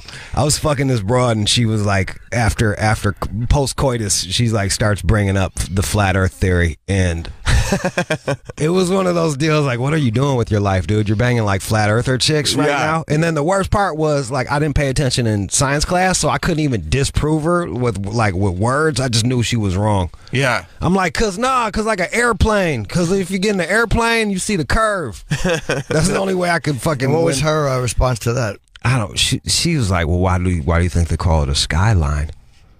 Because it's flat like a line. Wow. That's What a dope she is. Good for you for dumping your load first. That's what Who Kid always says. So Who Kid's a flat earther because he goes, like, yeah, of course he is. Because he goes, yo, man, I've been on planes going everywhere, and you always go straight. You never turn. Like, yeah, you're right, Who Kid. Good point. Oh my God! Is he really a flat earther? He couldn't be. I don't know. With Who Kid, it's just like whatever comes out of his mouth. never You know know. what I mean? It doesn't. Yeah. I don't think anything's real anymore. I know. He's lost himself. He really has. He's just doing the Who Kid character. Okay, I hope everywhere he's that he lying about goes. that. Who knows? That you cannot survive that. You can't overcome that when you know someone's a flat earther. You it's can't. tough, dude. It's tough. It's hard to Like, get beyond that. yo, I know it sounds even more like I was fucking a chick that was like full blown Christian, and I was like, really, dude? Like, really? Like, That's just the same thing as flat. it's like so. Wait, you believe that like you're eating a body of Jesus right now when you take like that's what's happening. I'm like, all it's right, a cracker. I'm Like not- that's. yeah, it's okay, man. Like we never slept together again after that. After she OD'd on me about God. Was she like? A lot of times, religious girls are fucking dirty because they got raised by religious people or like the preacher's daughter. Here's the crazy shit. Yeah, they're dirty. Her people were atheists, and she was rebelling. Wow, that's odd. She was rebelling as a Christian. Yeah, she was rebelling against her parents and was a fucking Christian. Wow. It was something she discovered in her 20s. Wow, so she really was mad. That's so funny that no matter what your parents believe, people want to do the opposite. Yeah. Because these atheists probably were like, no, we're going to raise her as an atheist. She's going to be like a free thinker. She's going to be a step above. And she's like, no, fuck you guys. I'm going to be a Christian. That's to right. the word. Yep, to the fucking word. Wow. That's odd. I'm glad you fucked her though. I don't know why I'm glad because she probably regrets it. Like I couldn't convince him. I tried, but he wouldn't. We had a weird problem, me and her. We had weird pheromones. You ever have that, Jim? Like where, yes. like on paper, this chick is the shit. You should it should totally Jim's been work. talking about it a lot in terms of like how he likes the way feet smell and armpits smell and all that stuff. It's all Asshole, yeah. pheromones. On the right person, Dude, yeah. Was she not? Was it her mouth you didn't like the smell of? It was. She smelled to me like a boxing glove. Like, and it just turned me off. Like, Right. there was like a boxing glove smell about her, and it wasn't. She was dirty. Yeah. it was just her bo. Like, if her bo and my bo didn't match, and we were gonna have a weak child, like that. Oh, that's no. like my body was like, nah, stay away from this one. You're gonna have like a fucking weak child. Yeah, you ever have somebody whose mouth just smells or tastes weird? And you're like, I don't know if it's dirty or if it's just that's nature saying, "Fucking beat it." Yeah, Don't fuck this one. it's nature, bro. Yeah, I think you're right. Yeah, but so what do you do? Do you get out of it at that point? It depends on what we're doing. Very rarely. Sometimes it's the vagina, but if the armpits smelled weird or whatever. Yeah, it was just the body. You know, Yeah. it wasn't even her. I was just banging a whole. I would eat Viagra's and just try to like power through it. Yeah. and it wouldn't even work with Viagra's. Like I couldn't even. Oh, your dick would work. Yeah, we take you 150 milligrams. I was taking the 100. You know, I did those in Brazil. I would do the now if I do anything, it'll be a Cialis. It'll be a half a Cialis or Cialis. But those 100 milligram Viagra, we would take them. And I remember me and Keith Robinson being in a taxi in fucking Rio, and I did 100 milligrams of Viagra. I'm like, I got to stop this because you feel like your whole body is like, Yeah, whole shit's gonna Really? explode. yeah, dude. yeah, and then you can't come, and you're hours just fucking different girls in a brothel. It was fun, but it wasn't. Sounds manic. It was that was exactly That's it. a good way to put it. Yeah. Manic. I did it. I made the mistake of like doing ecstasy and then throwing 100 milligram Viagra down. And I went to a rub and tug in New York, and I think the lady thought I was gonna die, like, cause my shit was like just jumping out my fucking chest, like super fucking hot. Like she just wanted me to get and she could tell I was fucked up on something. Yeah, right. She was just trying to get me to nut and get me the fuck, like, so I could go die on the sidewalk and not in her bed. Place. Yeah, do not die on that fucking mat, dude. And it's hard to come when you're on Viagra. It's so hard, dude. It's just because your dick. But you stay hard the whole time. Most of the time you do, but even on Viagra, if you're totally not turned on, you won't get hard. It's not going to get you hard. If somebody's standing there throwing fucking baseballs at your head, you're still going to have a hard on. Right. You still have to be kind of turned on. It just takes your natural turn on and makes it better. But I see. Or for no reason. Like I've been around for 2 days with a hard on because I took a Cialis the other day, which I didn't need, which once in a while will happen. You have, let's just say you're optimistic for to fucking take one. That's the worst. Yeah. Well, when you take it just because you want to be an optimist, Be ready. You want to be ready. Right. You can't say, hey, I'm going to take a pill. You want to just do it and then, you're ready to go. And then you take it and it's just a wasted pill. Yeah, then you're out having sushi with your manager. Fucking, what am I doing? That was that literally I did that, forgot about it, and then went and got a facial. And like it's me and this woman, like this nice like hippie lady in the back of the salon by ourselves, and she starts rubbing my face, and then I forgot that I had taken the Viagra, but like just that face touching, boy. Yeah. My dick started getting hard through the fucking dockers. Like I felt like a real scumbag. You do, but there's also, you feel creepy, but then there's also that part, it's like, fuck, man, I feel really proud of myself. Like this will creep her out or she'll like it. It's a very mixed emotions. Look at this. Yeah, you see my new shoes?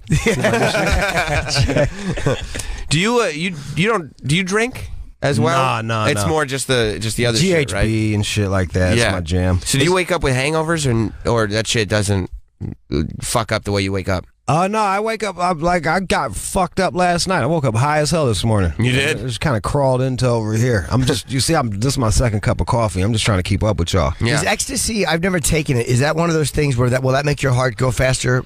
Plus Yeah, the it Viagra? will. That's probably a bad combination. It was really, like, if you're going to do it, you should take your Viagra, like, well ahead of the ecstasy, have it in your system, and then eat the fucking ecstasy. I've taken Viagra and been in the gym, or Cialis and been in the gym the next day, and you really feel your heart pumping more, and it's like, I don't know if I should combine these two things this closely. Yeah, it was one of those deals. It was, I haven't taken ecstasy in quite some time because my happiness, I just don't have happiness anymore. Like I've ran out of happiness, so like it doesn't do anything.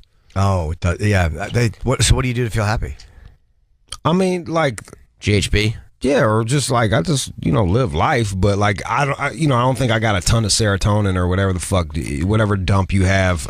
There's just not a ton of it left. I don't think. Yeah, what affects your serotonin? I mean, is it all this? Because it does feel it's like the phone. They say whenever you're on the phone, it's constantly stimulating that, and it gets you very messed up, and your body doesn't make it the right way anymore, and you don't know what to do with it. So it's like, what do you got to lay off all this fucking stuff for a while, and then it balances? There's a 5-HTP I take. There's DLPA that I take. There's all these different all these different vitamins one can take to help replenish what's in your DOPA, is it dopamine or DLPA? I don't know. I think that is for the dopamine. That's like if you have a bad pill problem, you're popping a lot of opiates and shit like that.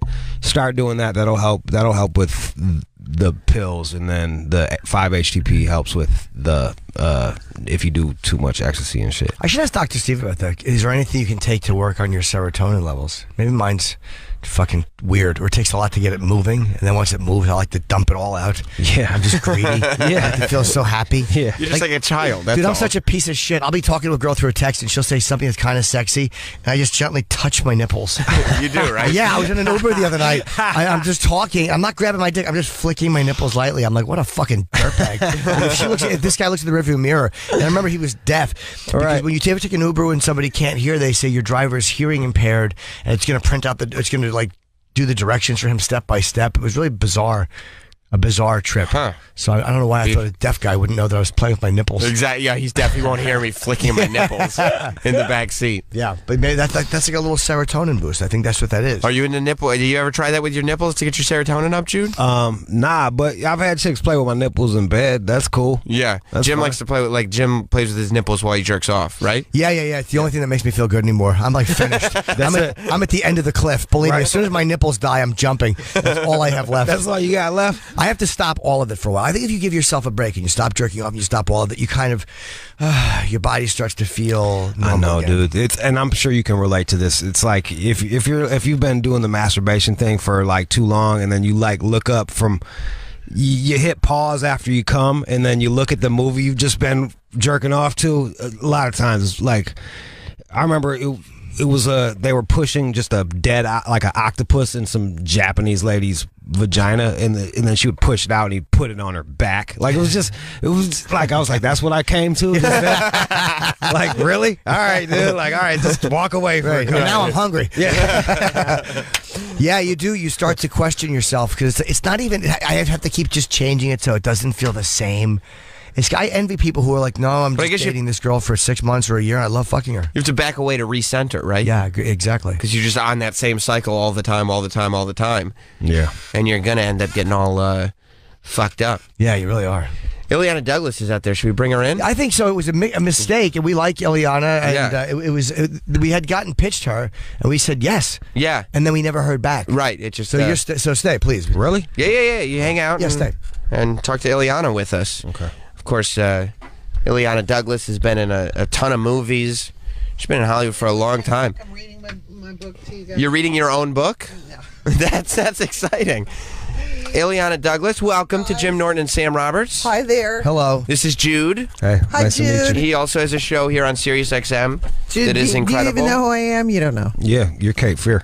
Oh, I am Cape Fear. Yes, you are. It's my personalized license plate. And our thing we did together many years, I know you don't remember, was Tough Crowd. You did an episode of Tough Crowd with Colin Quinn. Yes, the great Colin Quinn. And didn't you do, Colin would do these ridiculous third act sketches that were purposefully awful. Weren't you in the one where you were married and he was a doctor and he's like, I'm going to operate on a millionaire? And it was just such a shit script and you had to call him out on how bad it was? Yeah, it's so funny. I love every once in a while things like that pop up on YouTube, and it's always such a throwback, to. But I love Colin, and I'm remembering because wasn't that down on like 57? It was on 54th Street, right off of 10th Street, Avenue. yes. It's where Nirvana did their Unplugged, and it was also where a lot of The Exorcist was shot. Oh, A lot of The Exorcist was shot in that studio. Yeah. wow. Just got a creepy vibe. Sometimes I'll throw in facts that mean nothing and do nothing to help the discussion. Yeah, exactly. You just throw it out there and be like, all right, now you guys go with that. Exactly. Go with it. Scary moments. Quick, your turn.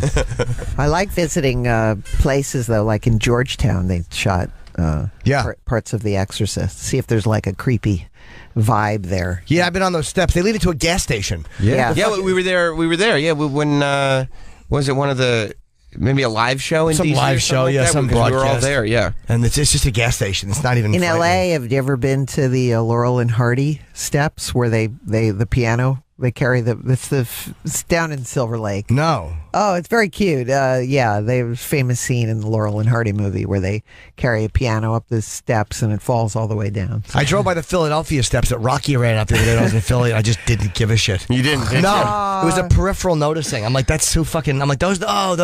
Did you consider running up them? No, really quickly. I was annoyed. I even looked. You were? Yeah, I turned my head back into the cab. How many people do you think run up them steps every year? Dude, it has to be. It's like a thing that people do. Yeah. It's like a Yeah. tourist thing that they do.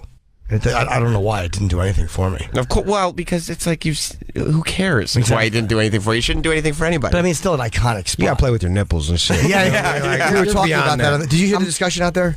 I try. I'm from Connecticut, so I'm very, I'm a little old school conservative. Are you really? Yes. Okay, but that means you probably have demons though, because people who are from And I'm conservative. Catholic, Oh, raised- forget it. Oh, you're the best. You believe me? You probably have a lot of little demons. Raised Catholic. you think yes. so, Jim? Yeah. The more conservative, the more like restricted. Well, we were talking about. Jude was having intercourse with a young lady who was Yes. hardcore Christian. Let me. Yes. Let's. I'm Hardcore. hardcore Christian. On this, yes. And the reason is because she was rebelling against her atheist parents.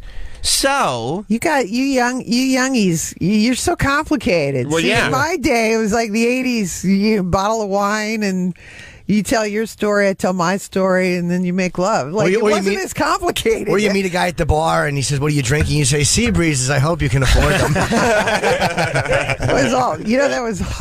That was so much of that was inside because I write about this in my book. That was all. A lot of the scene was improvised, and when my friends from acting school saw that scene, they were like, "Do they know that you basically, these are all like jokes that you would do?" Seabreeze was an inside joke for my pals at school. Oh, really? Oh, yeah. The whole film was a series of inside like things.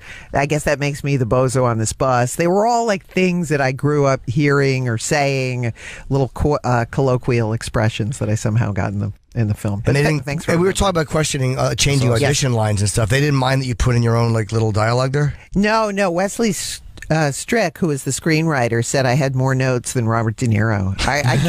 Because I came right out of acting school, and my teacher Sanford Meisner and my other teacher Richard Pinner. I mean, that's what we did in school. You were given a conflict and you improvised, and I was in a sketch comedy group and I did stand up. So I kind of went into movies in a little bit of a sideways way. So I just thought like, oh, you come and when I did Goodfellas, I made up all my own lines. I was, I was in a scene with Lorraine Bracco and Martin Scorsese put me in the scene, and I said, I don't have any lines here. So I just, when the camera was on me, I just started talking. I just had my own line. I was like, I'm from Miami, and and I just not do one take without talking. So you're like, I'm in this movie. No, the other girls were kind of looking at me like, why is she talking? She has no lines. And but anyway, Marty saw this, and I was like, then they put the camera on me. I was like, yes, this works. So I just figure you just talk until they tell you to shut up. The worst they can do is tell you to shut up, and then you just go back to shutting up. Yes. Yeah. The problem is that Marty spoiled me because every movie after that, I was like, no, you don't get to change your auditions are hard. Jude, you're not good at auditions. Yeah. He had a hard time with auditions. The only time I've ever gotten a job was in an audition was I was playing a robber, and I just was robbed the week before. So all I did, I just repeated everything that the dude sticking me up said, and I got the job. Oh my God! What did he say? Do you remember? He was like, "Hey man, run your pockets." And he was just telling me to get on the ground, run your pockets, dog, run your pockets, and. So that's why I wouldn't even know. I was like, I would say again, I'm from Connecticut. Yo, the gun explains a lot. Clarifies puts everything. It into context real easy. You're like, okay, here's everything out of my pockets. The gun is the Rosetta Stone of the street. I remember. It's so funny you say that because again, in my naivete, when I was in Washington and I was doing a play, and my brother. This would have been again like I don't know, early '91 or '92, and my brother and I and this guy like pulled our car open and did that with like where's the juice, and we were like what with juice, orange juice, like we had no. I think he gave up on us, frustrated that we didn't know. And I've actually I've had entanglements with people in New York. Shockingly, there was do you remember back in the day there was a place called Godfather Pizza, and a guy stole my purse and I actually got it back, and he was in shock. He was literally in shock. How'd you get it back? I had my purse on the back of my chair, and the guy walked by me and took the purse, and in a second I just was like, uh-oh, I just knew, and I lunged for him, and he had the purse like up his sweatshirt, and he was literally on his way out the door, and I tackled him. and no one helped me. And my friend, it happened so quickly that my friend was actually sitting there going, what, did you know that guy? What happened? And I got the purse back and I started lecturing him. And still, this whole thing went on. I was holding on to the guy saying, help. Nobody came and helped me. So what did you say when, what did your lecture consist of? Oh, it was terrible. It was so retarded. I lectured him. I actually opened the purse, took out my wallet, and I had $7 in the wallet. And I said, "This is what you would have ruined my life for $7. And the guy was like literally like standing there Ruined like, your life. I'm being get a new purse. Yeah, ruined everything. lectured by a white girl in a Godfather pizza. It's a great indication of you, though. Like, that's that, like, fight or flight moment. Absolutely. And you absolutely decided, we're going to fight. Yeah. I think it's going to be a fight. Well, another time I remember I was on the phone. This is a story my friends would always tell. I lived on the Upper West Side in the brownstone walk up on the top floor. And I was talking to a friend of mine on the phone, and my roommate and I were going through water balloon wars. I don't know if you've ever done that, but like, Sure. we, we're like, okay, it's coming up. Yeah, we did coming that. home, We you did know. bra bombing. we like literally got it so insane. You'd have them, you'd be waiting up till 3 a.m. for your roommate to come home so you could, throw a water balloon at him. And I was talking to my friend from LA, and I was like, holy shit, guy is like breaking into a car. And I had all these, I go, I'm going to throw a water balloon at him. So I had all these water balloons, and the guy, he freaked out. He like ran away. So he didn't. So I stopped that. So you stopped a crime. Stopped a crime. Then he probably was so mad he went over and killed somebody. Another time I stopped a crime. I mean, and this is actually like I don't want to spend the whole show with me stopping crimes, but yes, I have been. Ileana Douglas, crime fighter. Absolutely. What a brave young lady. Stopped a crime when I worked for Steve Rebell and Ian Schrager. I was in a hotel, and I was riding in the elevator. Worked at this hotel, and there's something about these two guys. They were sweating so profusely. I just had a weird vibe riding in the elevator with them, and by the time I got to the lobby, I remembered what floor they were on, and sure enough, they had robbed a woman, and she was tied up, and I got down to the lobby, and they started like running through the lobby, and another guy, that was even led to a trial. Wait, how did they get caught that fast? Like They chased them. No, but like, how did you get alert somebody that these two guys did something? I got down in, my heart was racing, and I was in the elevator, and I made a mental note of what floor they were on. And as soon as I got to the lobby, I found a bellman, and I said, there's something up with those two guys, some weird. I would, follow them. And he went to stop them. He said, something like, gentlemen, and they took off running. Oh. And then all of a sudden, one of the bellmen literally, and then he was the real hero, because apparently he chased these guys and started, chase them through the subways and this, that, and the other, and they caught one of the guys. Wow. It was crazy. It was like they literally ended up catching one of the guys, and there was a trial, and in fact the woman, it was like totally crazy. The woman was in fact like in her room tied up. She'd been like beaten and robbed. Oh wow. Damn. Are you a get involved guy or no? Started it just supersede. depends. It depends. Like I've got older brothers. I think that's like you ready to fight. Yeah, I think that's. I don't know. I've always had that like crime fighter instinct. I was usually the criminal. I was just like, if it's not that big of a deal. But I woke up to a dude breaking into my house. Oh my god! I woke up to a man in my bedroom, and we fucking scrapped. Like, that's insane. I've had that happen. Usually they put their dress back on and leave. money's on the dresser. Thanks, appreciate you. So you woke up with this guy in your house? I woke up to this dude in my fucking. He was at the end of my bed.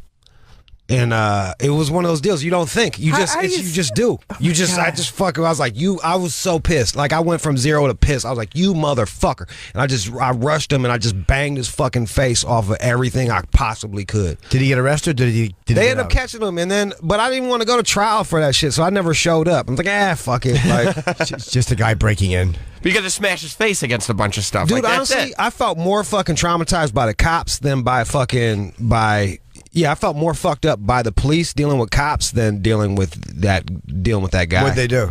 They came in, they're like, are you high? Da, da, da. They were like, they start questioning me like I did something.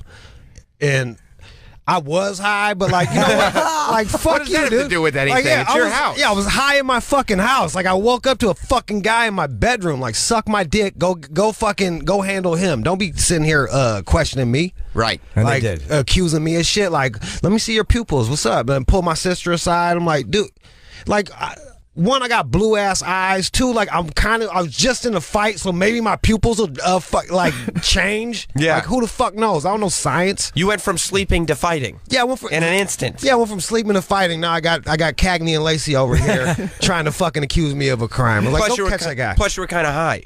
And I was high from the night before. Yeah. It was the night before.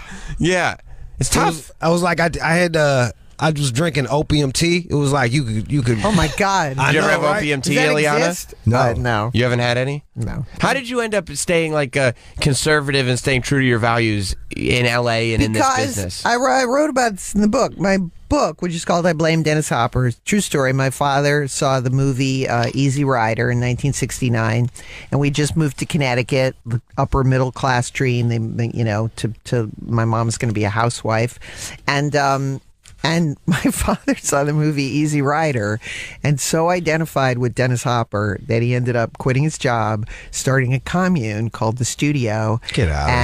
And, my childhood then became like my, parents, smoking pot, dropping acid, and my father starting a band and us going into like abject poverty, and that was my childhood was literally seeing people high all the time. This is my own 2-bit theory, is like I saw people on It's kind of like crazy acid trips. the atheist girl. Yes, went you're Christian rebelling. to rebel against her parents. You're rebelling by staying conservative. Do you understand? I'd say, yeah. That's what's happening here. but I think that because I saw that, I had that need for, I wouldn't say conservative, I'd use Stability? the wrong stability. Yes. I would say that I have a need for control and stability because I saw people that were out of control. I grew up with hippies too, and I'm way more critical of like the left wing than I should. And I'm a pretty liberal thinking dude, but like Yeah. some of that shit, I'm like, dude, would you like I just grew up with like fucking hippies that showed up late all the time Yeah, because the vibe was weird or some shit like that. Just fuck you, well, dude. we had people at our house, I write about it all the time. I mean, there's like, 50 people in our house. There was a crazy experience once where my mom like made me a birthday cake and she brought the cake out and everybody was so high that they just started like mauling the cake and everything. It was just, it was like, free love is expensive. And there's a picture of you here. Yeah. With did you hear that? Yeah. That sounds okay. With Roddy McDowell. Yes. Your best man. So you got married and he gave you away? Yeah, he was my. Was your dad dead or was he just? No, Wow. I didn't see much of my father after the hippie world collapsed. He kind of went off on his Okay. self-imposed. So he was just a friend, Rocky? Yeah, so Roddy McDowell became a really good friend. So what the book is about, again, is that my childhood was so sort of crazy and my parents were, I started to think of my life as a movie in a sense, that it was like these were characters that were in a movie, and I started kind of living my life essentially as a movie, and it came true. Like I became friends with all these people that were in the movies, but then some of it becomes surreal. Like you see me there I worked with both Peter Fonda and Dennis Hopper. So it was like Crazy. my childhood coming We're full actually circle.